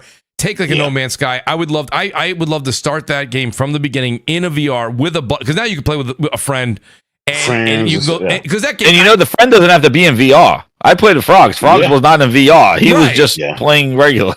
But it's better. I think it's better if you do have. Which, by the way, good point, Jez. But I think it's better if your buddy was in it too, because then you're like, holy shit. The immersion. But that game is incredible. Like what they've been adding to that game, and then in VR, and how smooth it plays, and it looks even better in VR. Man, it is incredible. That game is pretty awesome. Yeah, no, they did an outstanding job, and like I said, I do think that, like I said, the one thing, there's a few people in the chat that have been with me for a long time, and Jess, you said you remember this too. The one thing that the VR has done, and that was the reason I came around at the end of PSVR 1, but really PSVR 2, is because it's not experiences. And Jez, you touched on this, Jay did too. These are games. These are full-fledged games. You play through them. They're not just like the Batman experience with PSVR 1, where it was like, I'm Batman for a minute. Okay, it was pretty cool. It was ending cool. was pretty cool. It was cool, but I mean, at the same time, it was time, a very short ending. Very short. Was cool, but it was an experience. These are games, and they're a lot of fun. And now they're immersion. You can immerse into this world with friends. Pavlov is one of Jay's favorite games. I know Pavlov is great. Oh, absolutely. So, man. And that's the one thing I have to say was I'm critical of Sony for not having more of those social type mess around games that MetaQuest has, because it is fun just to kind of go in these mini games or just chill and do some role play, some weird ass shit. Or even watch the big screen. And I was watching football games in my Meta. Like they don't have a lot of that social stuff. I can't believe Rec Room is not even made for the PS5 VR2 yet. I'm like, what are you doing? Rec Room had all that cool stuff. You could just play soccer, you could play basketball, walking around, and you guys remember some of that stuff? You remember PlayStation Home? Yeah, I was like, where the hell is that version? Someone mentioned that maybe about a year ago with PSVR 2. This would be the perfect generation to have that, since you have VR and you have those experiences and stuff. And I thought about it. Why haven't Sony revisited that? They could have their IP in there. They could have. Could it be a security thing? They don't want to do it. Kind of like Nintendo. They don't want to deal with all that stuff. You got a bunch of illegal stuff going in there. I don't know. That maybe that could be right. But they could do it. I always wondered why they didn't do something. They could have all their IP. They could have a God of War section, an Uncharted section. They could have ping pong, mini games, bowling, and it's just a bunch of little experiences and just hanging out in this kind of PlayStation world. They could even do their state of plays on a screen in a theater that you could go walk to in VR and stuff like that. I'm just I'm surprised that they have not grasped the social aspect of VR and put their version on PlayStation. I feel like that is a missed opportunity there. And I'm not talking about selling microtransactions, but oh my goodness, there it is. If you want service, my God, but still, I see what the hell they do with what is it? The hell Gorilla Tag and all that other shit that they got on MetaQuest and Meta Horizons and all that other stuff. The whole family's doing that. What is the Gorilla Tag? That is literally. Oh, my son plays in for Gorilla. What is with that Gorilla Tag? It looks like melted crayons. Dude, it is the stupid. My son must have hit our walls 5 times. Yeah, smashed that stupid walls. Thing. What are you doing? He's screaming. He's like, they're chasing me. They're throwing snowballs at me. I'm like, what the hell's going on over there? And then I go into the Gorilla Tag. I can't even move. I'm sitting there. I'm like, I'm moving my arms. I'm like, how do I move? And they're like, oh, you got to move like a gorilla, with your hands and stuff. I'm like, what the hell? So you let the whole family uses the MetaQuest 3 then, Jez? We got 2 of them. I got him one for his I got mine, and I use mine for my stuff, and then I got him one. Is it 2 separate accounts, or is there a family You can use the same account and share, so that's why I researched all that stuff. So I buy a game, and then he'll get it, and it's similar how you could do the PlayStation share, all that other stuff. So you could just put them on the account. So if you get one, and you could play multiplayer too. We played a couple of multiplayer games like tennis and stuff like that with two headsets. Okay. All right, that's great. Cool. I really got to look into that. I honestly, everyone was waiting for PSVR 2 to get. But next year they may come out with the Quest 4, so I don't know. Are they already? That's what I'm thinking. That's what I heard. I don't know. I've seen some rumors about it. When did it come out? In 24 or 23? Last year, I think. All right, so maybe every 2 years. Yes. But I don't know. So that seems. But it's aggressive. I'm telling you, dude, it is a great tech, and what's good about it is that cable, but the fact that you could kind of just put it on in the middle of on the couch and stuff, and you could watch football on the screen, and then it has the pass through. See, that's the other thing. Yeah, too. It's you could do that AR type stuff where you could have a YouTube video up top, and you could have another thing there, and you're still in the room. And a lot of their games have that mixed reality where it basically opens up the window in front of you, and I'm playing my synth riders and shit like that coming out of my walls. Jez, one thing I'll tell you as an owner of the Apple Vision Pro. Oh damn! Shit! It's the upgrade. Shit! it's such a bootleg version of the Apple Vision Pro. Yeah. But for the price and the consumer that it's making like bootleg versions of what Apple offers and stuff. But Jay, you know it's funny. J-Dub just put me in my spot right there. Jay, I got two. Apple Vision Pro. He comes in the tuxedo. Apple Vision Pro already is compatible with a PS5 controller. They're already PS5 controller compatible. Yeah. I would love, and I know Sony probably wouldn't do this because they definitely want to. I mean, depending on how they do a PSVR 2, because Apple Vision Pro is still in its infancy. I got to tell you something. You know, I mean, Jay, you know, I'm an Apple like lunatic, right? Yeah. So like, I want the Vision Pro, and I actually think if that thing was even like at 2,000, it may have gotten more like 3,500. It's ridiculous. That's like a lot it of is. money. Well, here's the thing, Mooch. It's the pro version. It's the professional version. That's true. Wait to just the Apple Vision come out. That'll be more mainstream. That's a good point. And stuff But like they that. need The Pro is more for not just games. developers, but professionals that use it for their craft and stuff like that. Right. I'm at, when I work from home and stuff, I'll just slide it on, do my work, check my email, check the news, do all kind of stuff, do some videos, so I can be on it, for hours. That is pretty cool, man. I'm good. What's the battery life on it? Well, it's like 2 to 3 hours, depending on what you're doing. But it has a cable, the power cable that you can connect to it and be in there forever, right? So I'm sure it's slick as hell. Sure. It's so premium. It makes the rest of the. Again, it's not VR. It's like there's no girls on there. It's Apple's definition of what they want to call it. It doesn't use controllers. Right? It doesn't even use controllers. Use your hands. There's no controllers. And it's all natural. It's literally all natural, man. I'll tell you right now, I know everybody laughed when it came out, and it's still kind of a chuckle a lot online. But, you go 10 years into the future, I think we're all going to be wearing, like, visors, man. I really do. It won't be as cumbersome as what, the Apple Vision Pro is right now or the Meta Quest 3. The technology is going to continue to get better and smaller and faster. So just wear your phone on your head, like in glasses. That's what you want. Jez, I'm not kidding you. I mean, I think the days of us, the phones are probably numbered. It'll be 15 years. From now. Like I bet you, like 20 years from now, people are like, what? You had a thing in your pocket? I'm just looking up, reading my email, talking to you right now. Yeah. Like, why would I need a phone if I could do everything? We're always looking down at our phones, like that information, that feed. Imagine if you're just going through life and you got like these glasses on, and it's just feeding you like Twitter on that side, telling you updates, what's going on here while you're doing stuff. Yeah, but Jez, that's what Jay said he's doing. I know.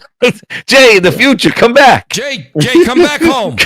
We gotta play Concord next week, Jay. Xbox still around, Jay, in your future. Is still there? Is Phil still working at Microsoft? Still there? Listen, is it done? I'm gonna be honest. He's in the future. Listen, Phil, he's just going to ride this on out with the Titanic. He's still there. Why change now? Phil should have been changed out back in. Listen, I'm a firm believer, and I believe this. When Donnie D left, like it's like a coach for the team, right? When you have the head coach leave, that's right. Then a new coach will come in and he'll hire all new staff because he don't want the bad habits and practices from the previous people to be there. So that's what should have happened there. But they just let Donnie D go, but they kept all the people who made the wrong decisions stay there. And guess what? Nothing changed from 2013 from 2014 all the way to now. Yeah. Sorry. But one thing Donnie D he cared about was exclusive. He told people, hey, if you don't want to play on our platform, we got a console for you, but this is what you're getting. We're going to stick with this. This is our shit. This is what we're offering. It is what it is. If they would have kept that strategy, right? Yep. If they really, they could have easily eventually removed the Kinect. They could have easily, but for whatever reason, they got scared and they canned the guy and then they kept Phil, but Phil didn't give you any of the exclusive. No, he gave you the exclusive. He gave you this reason to buy, What you're saying, Jay, I think he was very opportunistic because if Steve Ballmer was still there, because if you remember, he came on right after Steve Ballmer left and handed the reins to Satya. Steve Ballmer was very competitive. He would not stand for Xbox being minus 43% year over year. He would be, heads were going to roll. And the fact is that Phil was opportunistic in the sense that he got in that position when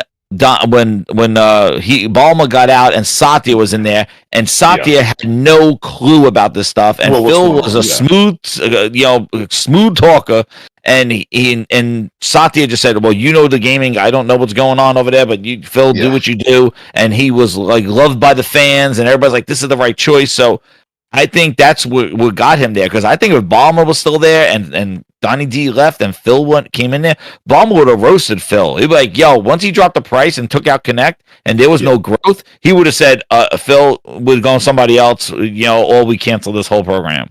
Yeah. Satya just wrote this thing out. Like, Balmer would not have stood for this, because he was very prideful of the Microsoft name, him and Bill Gates. Reason why, if you remember the original Valentine's Day Massacre, I remember. Bill Gates threw the Xbox, design on the table, going, "This will damage my brand. How dare you do this?" And then they had to convince him to go ahead with this. And then they said, "We need games." But they were very prideful. They would have found this like back in the day, and if they saw this brand, something that they produced, being this treated like this, they would have said, "Go, get rid of it, because we can't have it." But Satya had a different vision. He saw more of this opportunistic kind of be a virus himself. I'm not going to knock Satya, right?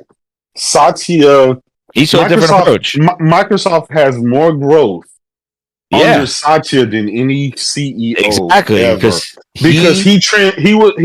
he had the foresight to see that he the broke future the was lines. the cloud, and he bet everything on the cloud, and the cloud became that, and the cloud and the services became that. So he used his for that. But when it comes to gaming, none of that stuff matters when it comes to gaming. A lot of people don't understand that. That's the one thing, and I use it. I say the same thing, Jay, that you said right now, but I use it in terms of Game Pass. I see people even online. They're like, "Well, Mooch, you go ahead and enjoy paying $70 for that. I'm going to enjoy it on Game Pass." The thing about Game Pass is games are a different type of media to experience, right? It's very, very you're engaged. You're paying attention. I mean, look at the games that I have on the screen. It doesn't matter if you like first-person shooters. It doesn't matter if you like role-playing games. You can't just sit there and kind of just drift off and not pay attention. You're always engaged with your game. And the one thing about like Game Pass is Game Pass doesn't, like, people don't, like, you can just get Netflix. Strauss said the same thing. That's what he was saying. You can put Netflix on. You can put Netflix on and put on, like, I don't know, Seinfeld, right? And you can just put on season 1, and you could be cooking, you could be cleaning your house, you could be on the phone. It don't matter.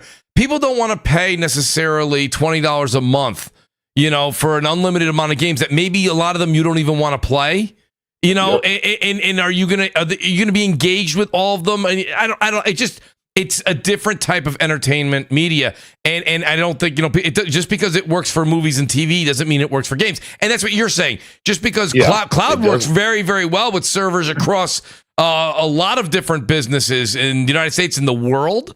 So but that doesn't mean that cloud gaming does the same thing that Microsoft Teams does for everybody. You know what I mean? It's just It is what it is, but I think it's... and another thing, Mooch, is these guys bet the farm on that stuff. And it's like, you can't do that. You have to take your time, because if the shit backfires, you're screwed. That's right. And where is Xbox now, right? Yeah. They tried it, and they got screwed. Yeah. And again, they I keep refreshing what Jez Corden said, I think a couple of years ago. He was on a podcast with Randall Thor, and he said, "I just have a feeling. It's just I can't quantify it, but there's a feeling that the guys that run Xbox, the Microsoft heads, they're not in gaming for the love and the artistry and the craft of making great quality games and stories. They're not infatuated with it like Nintendo and Sony are. That's right. They're in it just to make money. So they don't have their soul into it. Like, think about what Sony does with gaming, right? They got a console, they got VR, they got movies, they got music. All of this stuff is surrounded by the games. Nintendo, they have toys, they have theme parks, they have all kind of stuff surrounded by the games. Then you got Xbox. You don't even need a console, right? You don't even need a console. You don't need a console, right? Like who does that? You're in console gaming, but you advertise consistently. You don't need a console. You don't need the product. Like, you don't. Well, they go one step further. You don't need the console. You don't even need to buy it. Yeah. You can rent the game. You know, it's like you don't even need to buy the game. I mean, it's just I get it, and it works very well for the business strategy, right? But it for some reason it just didn't. Even with that massive push, you guys remember 2020 when we were all stuck in our house. Every media outlet out there, Game Pass is the best deal in the world. Why would you not have it? You're out of Shout out to Destin. Shout out to my brother. Shout out to all Paris and the rest of those. Shout out to everybody. Everybody. It's the Phil great. handing out pins. How could you not? How could you not have Game Pass? I mean, I couldn't even fathom. And it was like, listen, the thing about it is this: I've had Game Pass for none of it worked. I had the $1 deal for 3 years. Then I ended up they reopened it. I got 3 more years I didn't get it for $1. I think it was like $20. I did have to re-up, of course, my gold. So I re-upped my gold. You paid for 3 years of that. I think I got it for $39 a year on CD keys, right? So I did 3 years, and then I did one. You did one purchase at the time. It was $14.99 for Ultimate, and it matched what you had for gold, right? But you had to let it expire. You had to finish my. I had to finish the first $1 deal to get this. Now you can't do that now. But so mine runs out sometime next year. After mine runs out, I mean, I'm not getting Game Pass again. I'm just going to, and I am going to get whatever the equivalent of, I don't know, they have like 8 different names now. I'm going to get the one where it's multiplayer. Wherever I can play multiplayer games on. Yeah. I don't know if it's core. Yeah, that's standard, I don't know what they call it. Is it core, standard, base, basement? I don't know. Whatever they're calling that's going up to $84 a year now. Well, it is what it is. I mean, $80 a year. I think that one's going up in September. I'll still keep that. I don't need the Game Pass games. I do want to be able to play my, certain. I have certain friends that play only on Xbox still. So when I play my, Warzone or I'm playing anything like that, I definitely still want to jam out. I'll still do the multiplayer. But now apparently for Warzone, you don't need it because it's free to play, and free to plays don't need that, right? Warzone, you're right, but multiplayer COD, I do. But multiplayer COD you do, yeah. I'm sorry, I said just Warzone. Well, I mean, that's just unfortunate. Right. There it is. Back. The PC Game Pass is the best deal in gaming right now. You want it is. You know it is. It is. You know that's the one I use. That's why I'm subbed to PC Game Pass. Hell yeah. PC Game Pass is the best. Plus, every computer device you buy, you get 3 months. I've been using that. Also, it makes sense why you don't want to piss off that community because that's your fastest growing right now, right? So you want to keep them. I personally use Game Pass to test games I'm unsure on because you and everybody else. That's all they do is test games. That's what they do. They keep those games. They make people unsure of their games. So they. I'll be honest, guys. This is what I do, and it's just the truth. If there's a game I'm unsure of, I'll get a trial code for Game Pass, try it out, and if it's worthwhile, I'll go and buy it on my PlayStation. If it's not worthwhile, then I don't. I mean,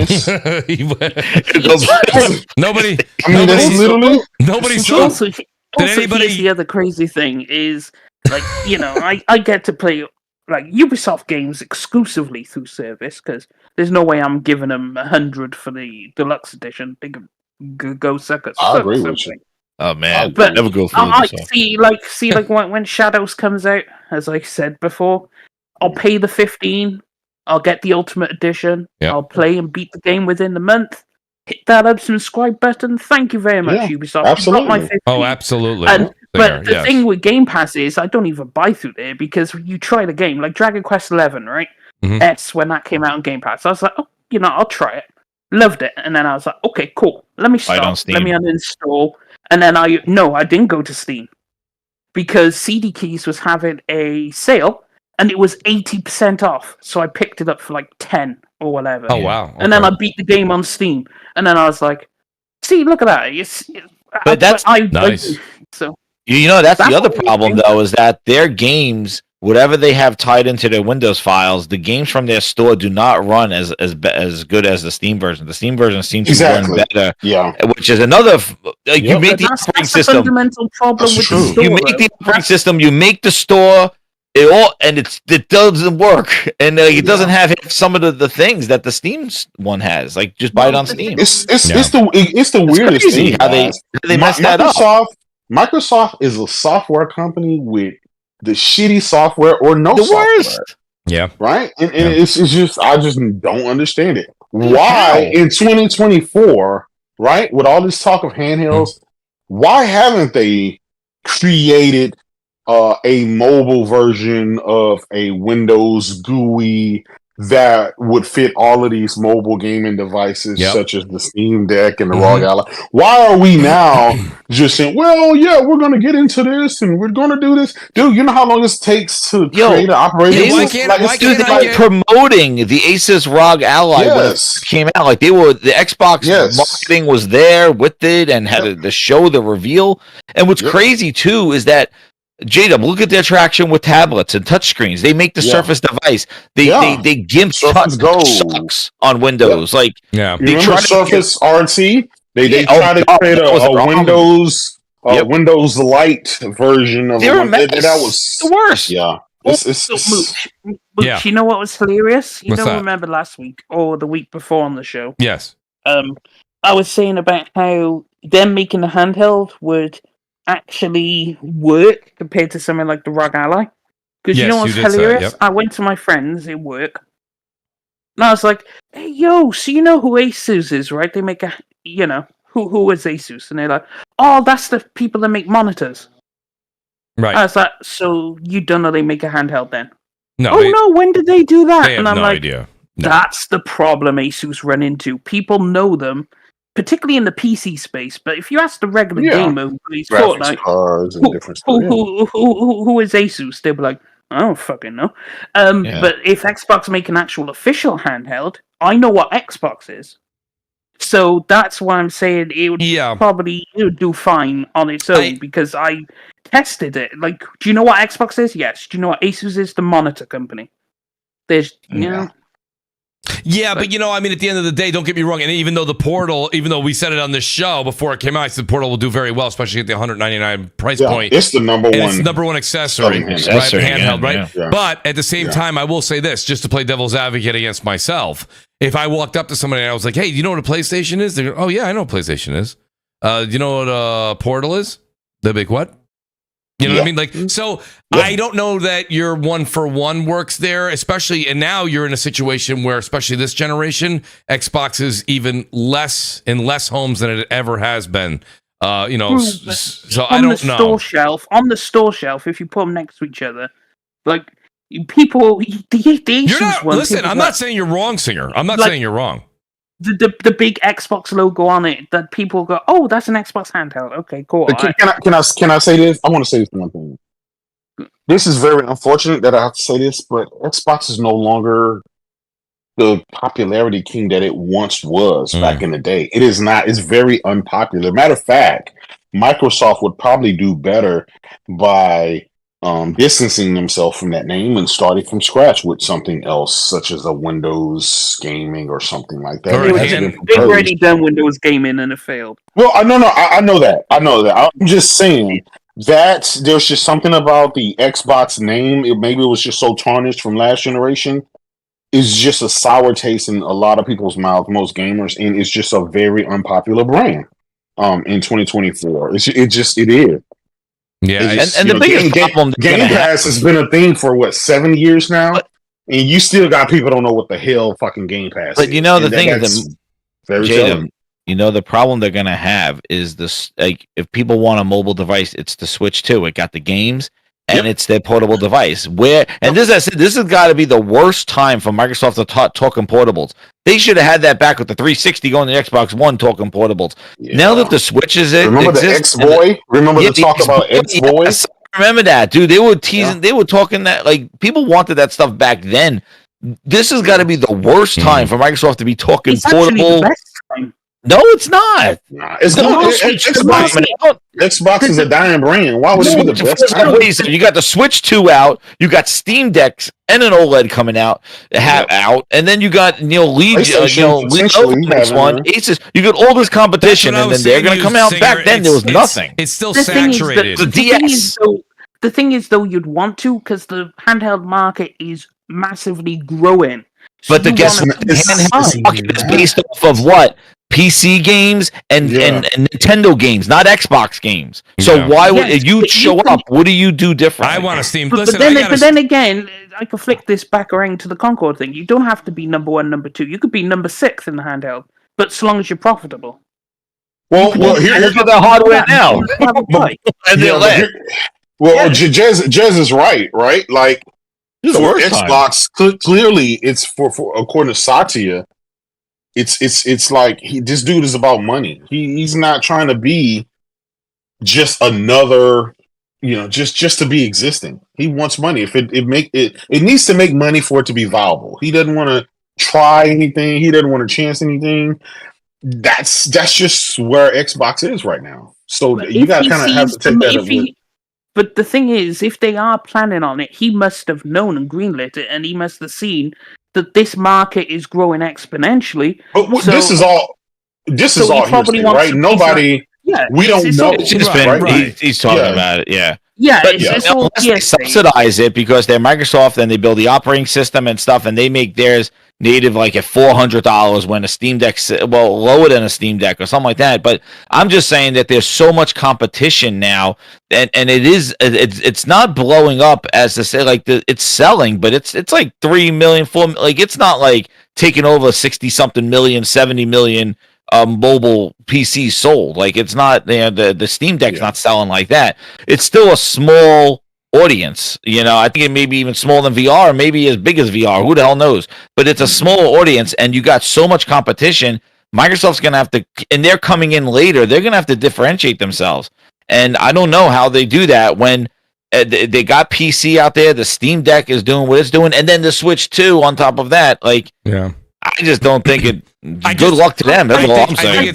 I think they could just because there's so much demand now for handhelds. Singer, you and said as well as the but there's all people out there better and bigger than them. That's it. Yeah. Can I ask you something? There's no demand for them. Where is this demand for handhelds? Because even if you add Xbox hold on. If you add the ROG Ally, the Legion Go, the Steam Deck, if you add all of those are like 3 million. Yeah. Right? And so that there's not a massive it's a small market still.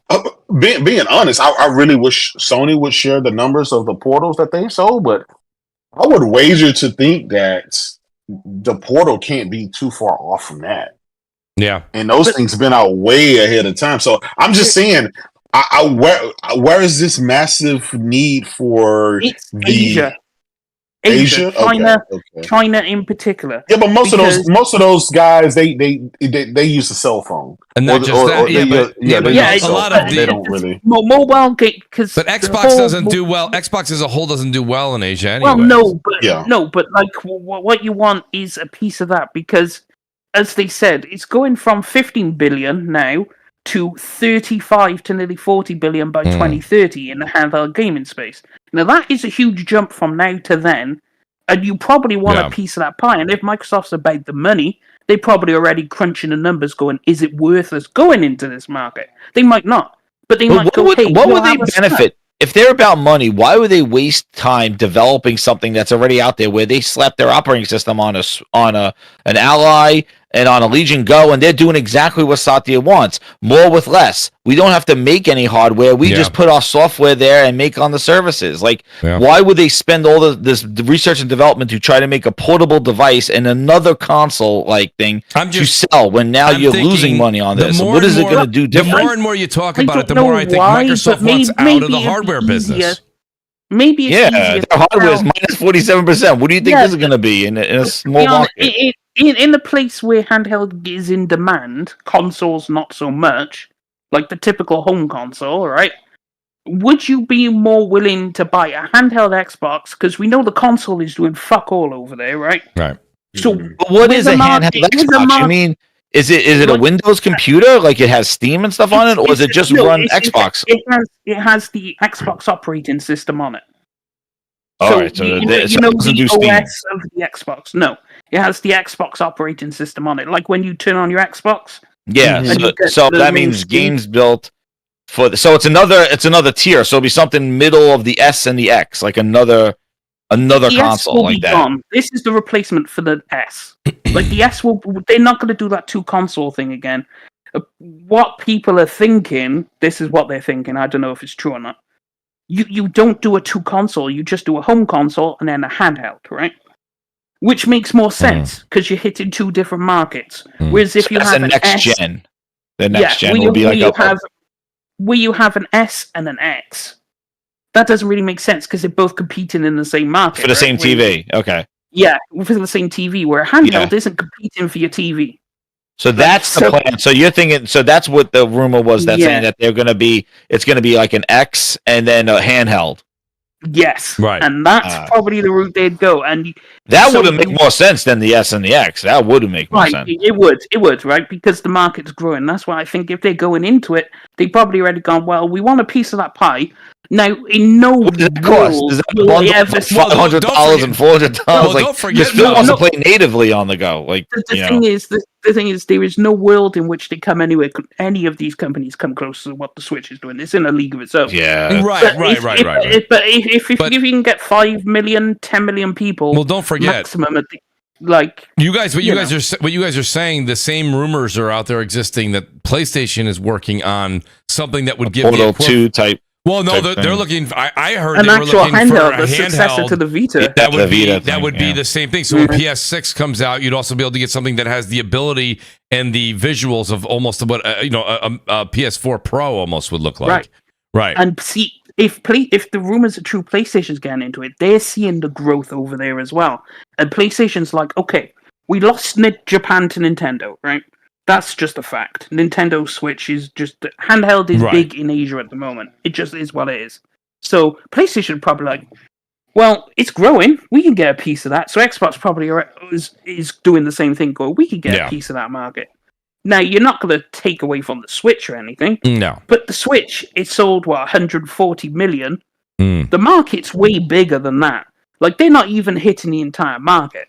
So bear in mind, that's around the world. That's not just in Asia. So, I mean, there's room, and they don't have to dominate the market. They just need to get a pie that's profitable. That's all you need. And you could just think of it as more monthly active users. There we go. Well, let me do this, guys. We have now crossed the 3-hour mark. I've kept you guys. It's literally breakfast. Yeah. It is breakfast time for Singer. It's not. It's not.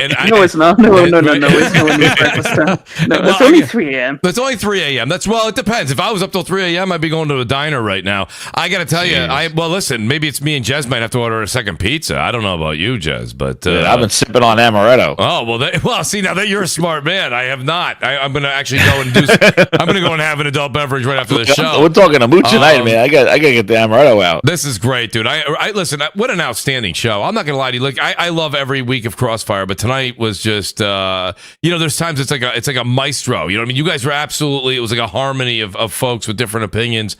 Outstanding talk. I want to thank both of you guys for staying this long. We crossed the 3-hour mark. Thanks to everyone in the chat for staying this long. Over 300 people. Guys, I don't see, my screen doesn't refresh with the likes, but let's get the likes over 200. I don't know, whatever number we're at. Can we get us over 200? Come on. I mean, guys, listen, you're here. If you're on your phone's down next to you, you're gaming, you're listening. Do me a favor, just look over real quick. Even if you got a little pizza sauce on your hand, just go ahead and hit that thumbs up one for me, will you? Hit a thumbs up for Mooch. We had an outstanding show. What a great panel. I want to say thanks to everybody here, even the great J-Dub, who had to leave a little bit early. He's here for 3 hours. Shout out to the great J-Dub. You guys know it's I'll even give you guys the there. It's at JDubCity16. Go over and follow Jay. The great Crap Gamer was with us tonight. That was great having Crap with us. That's _Crap Gamer. It's Crap Gamer Reviews. Crap will be joining us for at least a while. He says, Mooch, I can make a lot of Thursdays, so it'd be great to have Crap here. I love getting his takes. The great Detective Seeds, who went on vacation, hung out with us a bit while he was in the airport. That's dedication, folks. That's absolute dedication. And he gifted so many subs out there. Shout out to the great Detective Seeds. You guys can go over and follow him. Go over and check him out. It's at Detective Seeds everywhere. And if you follow him on X, you'll see that he has a new Platinum Trophy Run channel on YouTube as well. So I want to say shout out to him there as well. The great Gaming Forte and Slow-Mo Backslumper doing DPS. Go over and tell him I said hello if you go over to that show right after this one. Brap couldn't make it tonight. Hopefully Brap's back with us next week. That's at Brap_podcast. Guys, outstanding show. And now I'm going to go ahead and say thanks to these guys that are live and stayed with me for 3 hours. The great Jez7780, Jez, outstanding to have you. I'm glad you could make it. I know Thursday sometimes you're running solo. You get the whole family. Yeah, man. I fed the kids. I did. We took care of everything. I was like, yep, I'm going on. I try to systematically ask you because I know that you got a lot going on Thursday. So I space it out so you're not like, come on, Mooch, I was on last week. I can't. I got to take care of the family. I appreciate it, you know? I want to be on every week. It's just been, it's been a hit and miss. But yeah, probably now. You're always welcome, Jez. You know that. You're always welcome. Hey, thank you so much, man. I really appreciate it. Let people know where they can find show. you. Hit that like button. Please. Jesus. I know, right? What the hell we got to do? A 3-hour show? We'd have to juggle during this conversation? I do. I don't know what they want. What do you want me to do? Stand on one foot through the whole show? I will. I mean, I don't know. Jez, let people know right where they can find you. You can find me over at the Gaming Grindhouse, Jez7780 over on YouTube, and Jez7780 on the X. My shows are on Monday night, 8 o'clock, the Gaming Grindhouse, and then I do shows throughout the week. I've been hit or miss. This week I did a double show. I do Gaming Bites, and then I do some reaction video. I just did one, and then it's also homes of Gaming Grindhouse Records. Also, awesome music for people. I make some funny music for everybody to listen to. So entertainment, fun, yes, and awesome soundboard. There you go. Great to have. Again, hit that like button, guys. A pleasure, awesome time. We went all through the topics. I was seeing Mooch's like things, and I was like, let's try to lead into the next one. Hey guys, if you guys ever want to help so the transition is nice and smooth, I have no problem with that. Yeah, I know. I try to look at my next topic to kind of go like, hey, let me go into the next one. Yeah, so because great. Sometimes, let's be honest, especially when we have a big Microsoft topic or a big PlayStation topic, it can eat up almost on this show, especially with different opinions on it can be 90 minutes. An absolute 90 minutes. So we didn't do the Until Dawn thing, though. I don't know unless you did it earlier, but yeah, we didn't do Until Which Dawn. one? Until Dawn. We didn't cover that one. No, I didn't get to that. Well, listen, it is what it is. It is what it is. I got yelled at on Twitter because I was like, they should have added a VR mode to it. People are like, no. I'm like, yeah, why not? Why can't I ask that? Yeah, why not? Actually, that's actually a very valid. They did The Patient. Like, The Patient was VR. It was a prequel to Until Dawn. Yeah, but that's actually horror is made for VR. Yeah, I'm like, why? They were Resident Evil. Like, just put a VR mode in there. Because it's cinematic. Like, you could just sit there and be one of the characters and get killed in first person. I don't know. Make decisions, go left or go right. It would have been awesome. It makes a lot of sense to me. Shout out, by the way, real quick. People shout out to Mary and Jez. I think you'll like this too. Shout out to the great Mary Wilcox. Mary is celebrating her birthday next Thursday. So happy birthday! Shout out to Mary. My soundboard for my birthday song. Shout out to the great Mary Wilcox. I appreciate everything she does here, guys. Outstanding work by everybody. The great Death Singer, by the way. Singer, like I said when the show started, I'll say it when it ends. I love when you're here, dude. I love the back and forth. I like that you bring a different opinion to Crossfire. You bring a different point of view, and yet you don't realize this. Everybody always impacts somebody else. And Singer, you've impacted me. I definitely use my Steam Deck since you've been on the show more than I ever did before. I do need to get into the mods. I need to get into the mods. I still am not a mod guy. I love mods. Mods are fun. I wouldn't mind. I've walked through a couple of people doing mods, so I could easily do a walkthrough about. There's tons of YouTube videos on mods. I had to do anything. It's crazy. It's super simple. But make sure everyone in the chat and everyone put respect on Obsidian's name, right? Because Obsidian is a top singer. They don't miss. I agree. Obsidian's a great studio. They don't miss. Obsidian is a top tier studio, and if you're an RPG fan, they are in the pantheon. You're talking about there are only a select studios. BioWare used to be there. They died. CD Projekt Red is still kind of there despite Cyberpunk, but they dropped it here. But then you have Obsidian, Larian, and Hellcat. Any of those games, if you see their names on the RPG game, you know you're in for a good time. And don't let other people tell you that top-down games are inferior because what they don't make up for in the graphics. Well, people sit there and say, I enjoy a good story. You get a stellar-ass story. All the NPCs and side quests are stellar. Death Singer, the one thing I've learned about you over the months of hanging out week in and week out is that, and again, I appreciate it because you bring a different mindset to the type of games that I usually don't look for. But the thing is, you have something that, I'll use this word, you have extreme patience. And that shows in your gaming catalog. Like you just said it yourself, in-depth story. You like dialogue choices. You like decisions that will impact the rest of the game. Don't get me wrong. Yes. You might say, well, who doesn't? Believe me, as I've learned from 10 years now on the air, I thought a lot of people thought exactly. Not everyone. Everybody likes games. a lot of different things, man. I would learn that just standing in line at a GameStop, and you just learn that people just love like whoa. The things that certain people, are there. I remember the conventions, and you find out. Right. Hey, don't get me wrong. By the way, Singer, you've done a great job. I think people on the show that have listened in the audience you've probably talked to a lot of people, and maybe trying Avowed out that never have, or trying an Obsidian game out that they never have. But there are just a lot of people that don't like those types of games, and that's because they don't. Yeah, that's just not. They want more action, fast paced. Give me that. Like they like the story. I know, and I'm not picking on you, Singer, because you said what you said about God of War. But like they like the story of God of War, but they like how it's in small pieces, and then it's just action, and then small piece story, action. You like Baldur's Gate 3, which I mean, you can get lost in the dialogue. Yo, that dialogue was insane. It was great. That I have to say with that game, because I never even thought about playing that game, and I bought it and played it, and that was the best dialogue. Did you beat that game? That was a real dialogue tree. Like there was no bull. You know what's crazy about that? I have to say that. It's a top-down game, and people who initially hated on them, top-down games, they realize the brilliance that goes into the game, because they can't rely on graphics and big action cutscenes like a Call of Duty or a God of War. They have to have good story because they don't have this cinematics and graphics like those games do. So they need to make it up in other ways. And as people witnessed with the genius of Larian, look at the way they did Baldur's Gate 3. Like, no wonder it won Game of the Year. Who would have thought a top-down game would win Game of the Year?